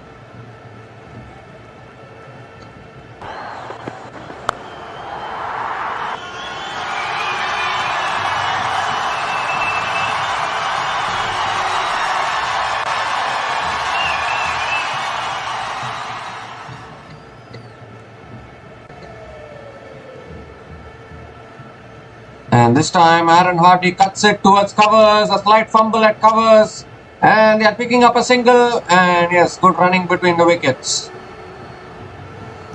They have completed the single and gives a strike to Ben Dwarshuis.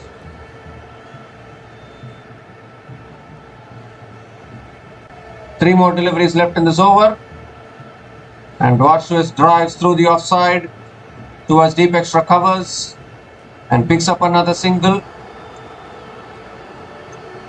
gives a strike to Aaron Hardy. Just 6 more runs needed, just a matter of another couple of overs, and Australia might finish this quickly.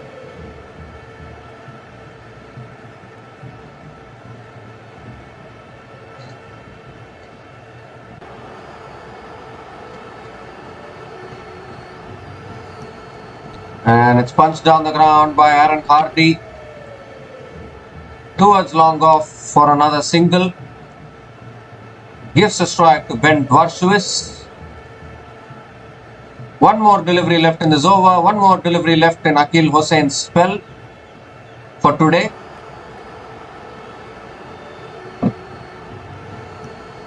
Last ball of the over now. And Dwarshuis swings in the air. He hasn't got any timing on it. The fielder is there and he takes the catch at covers.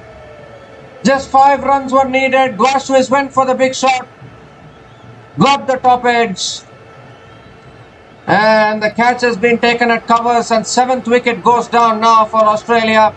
And once again it is that man, Akil Hossain, who has struck for the West Indies. Is there still life left in this game or what? Simple catch at covers for the sub-fielder. Andrew is the sub-fielder who has taken the catch. Ben Dwarshuis departs after scoring 9 runs from 14 balls. And Australia are now 166 for 7 after 16 overs.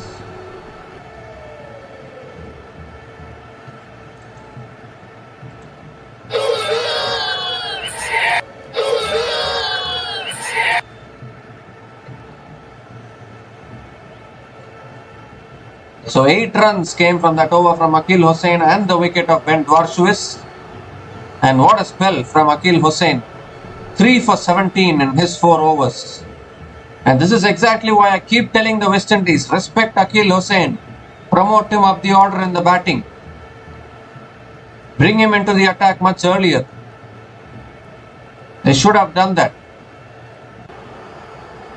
And now the new batter to the crease for Australia, Sean Abbott.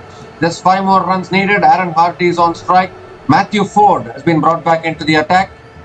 And straight away, Aaron Hardy punches it down the ground towards long on. Picks up another single. And gives a strike to Sean Abbott. And just 4 more runs needed now for Australia.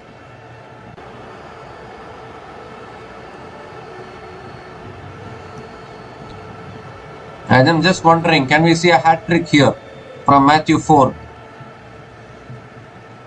Only something like that can help West Indies still win this match. Sean Abbott is on strike now. Good line delivery. Abbott defends it towards point and picks up a quick single. And gives a strike to Aaron Hardy. 3 more needed for Australia now.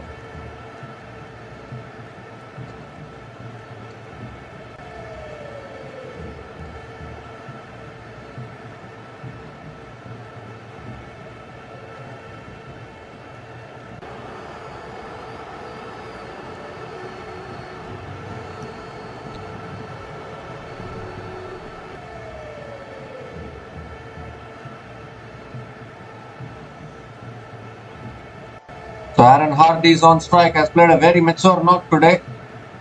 And Aaron Hardy drives down the ground towards long off. And down the ground towards mid off.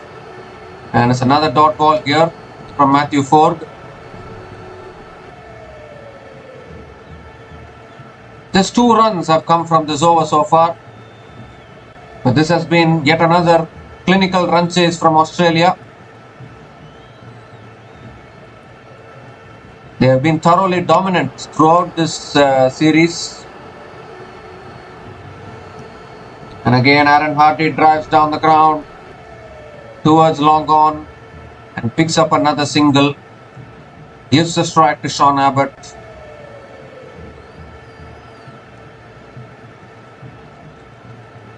Three runs have come from this over so far. Still 2 more deliveries left. And just 2 more runs needed for Australia to win this.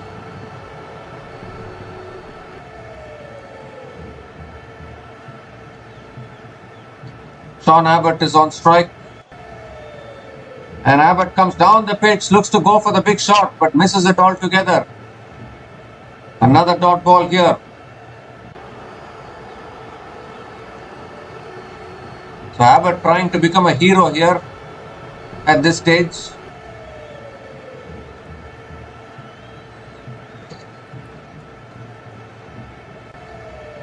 One more delivery left in this over. Is Abbott going to try to finish it in this over itself? And it is a full delivery. Abbott goes over the top and towards deep mid wicket for 4.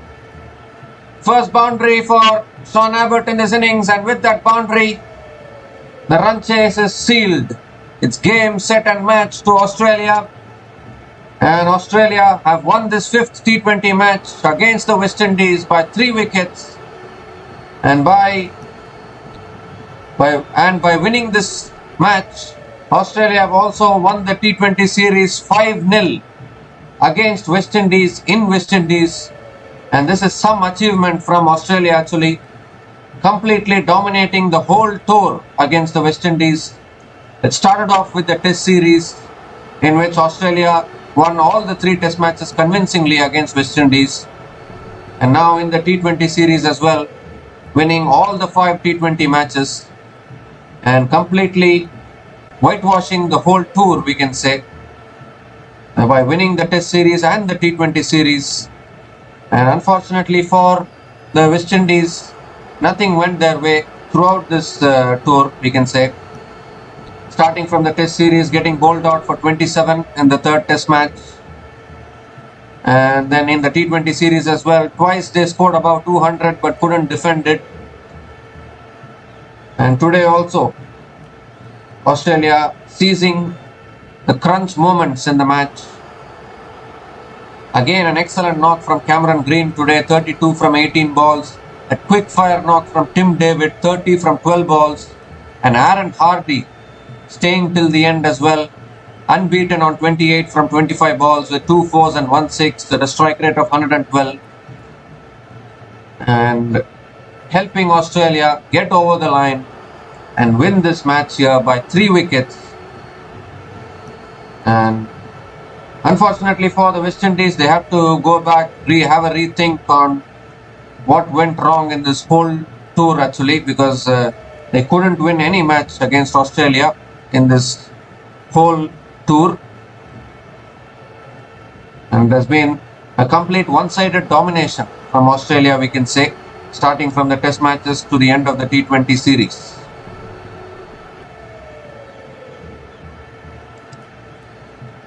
So that brings an end to the coverage of this T20 series between Australia and West Indies. Australia have just completely dominated West Indies in all departments, and they have whitewashed West Indies 5-0 in this T20 series.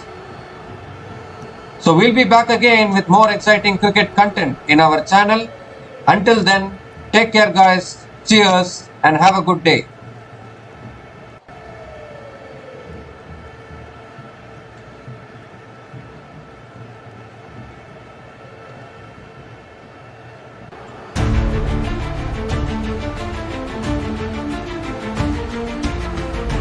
Thanks for watching. Please like, subscribe, and share.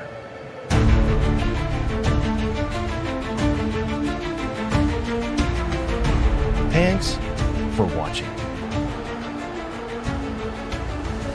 Please like, subscribe, and share.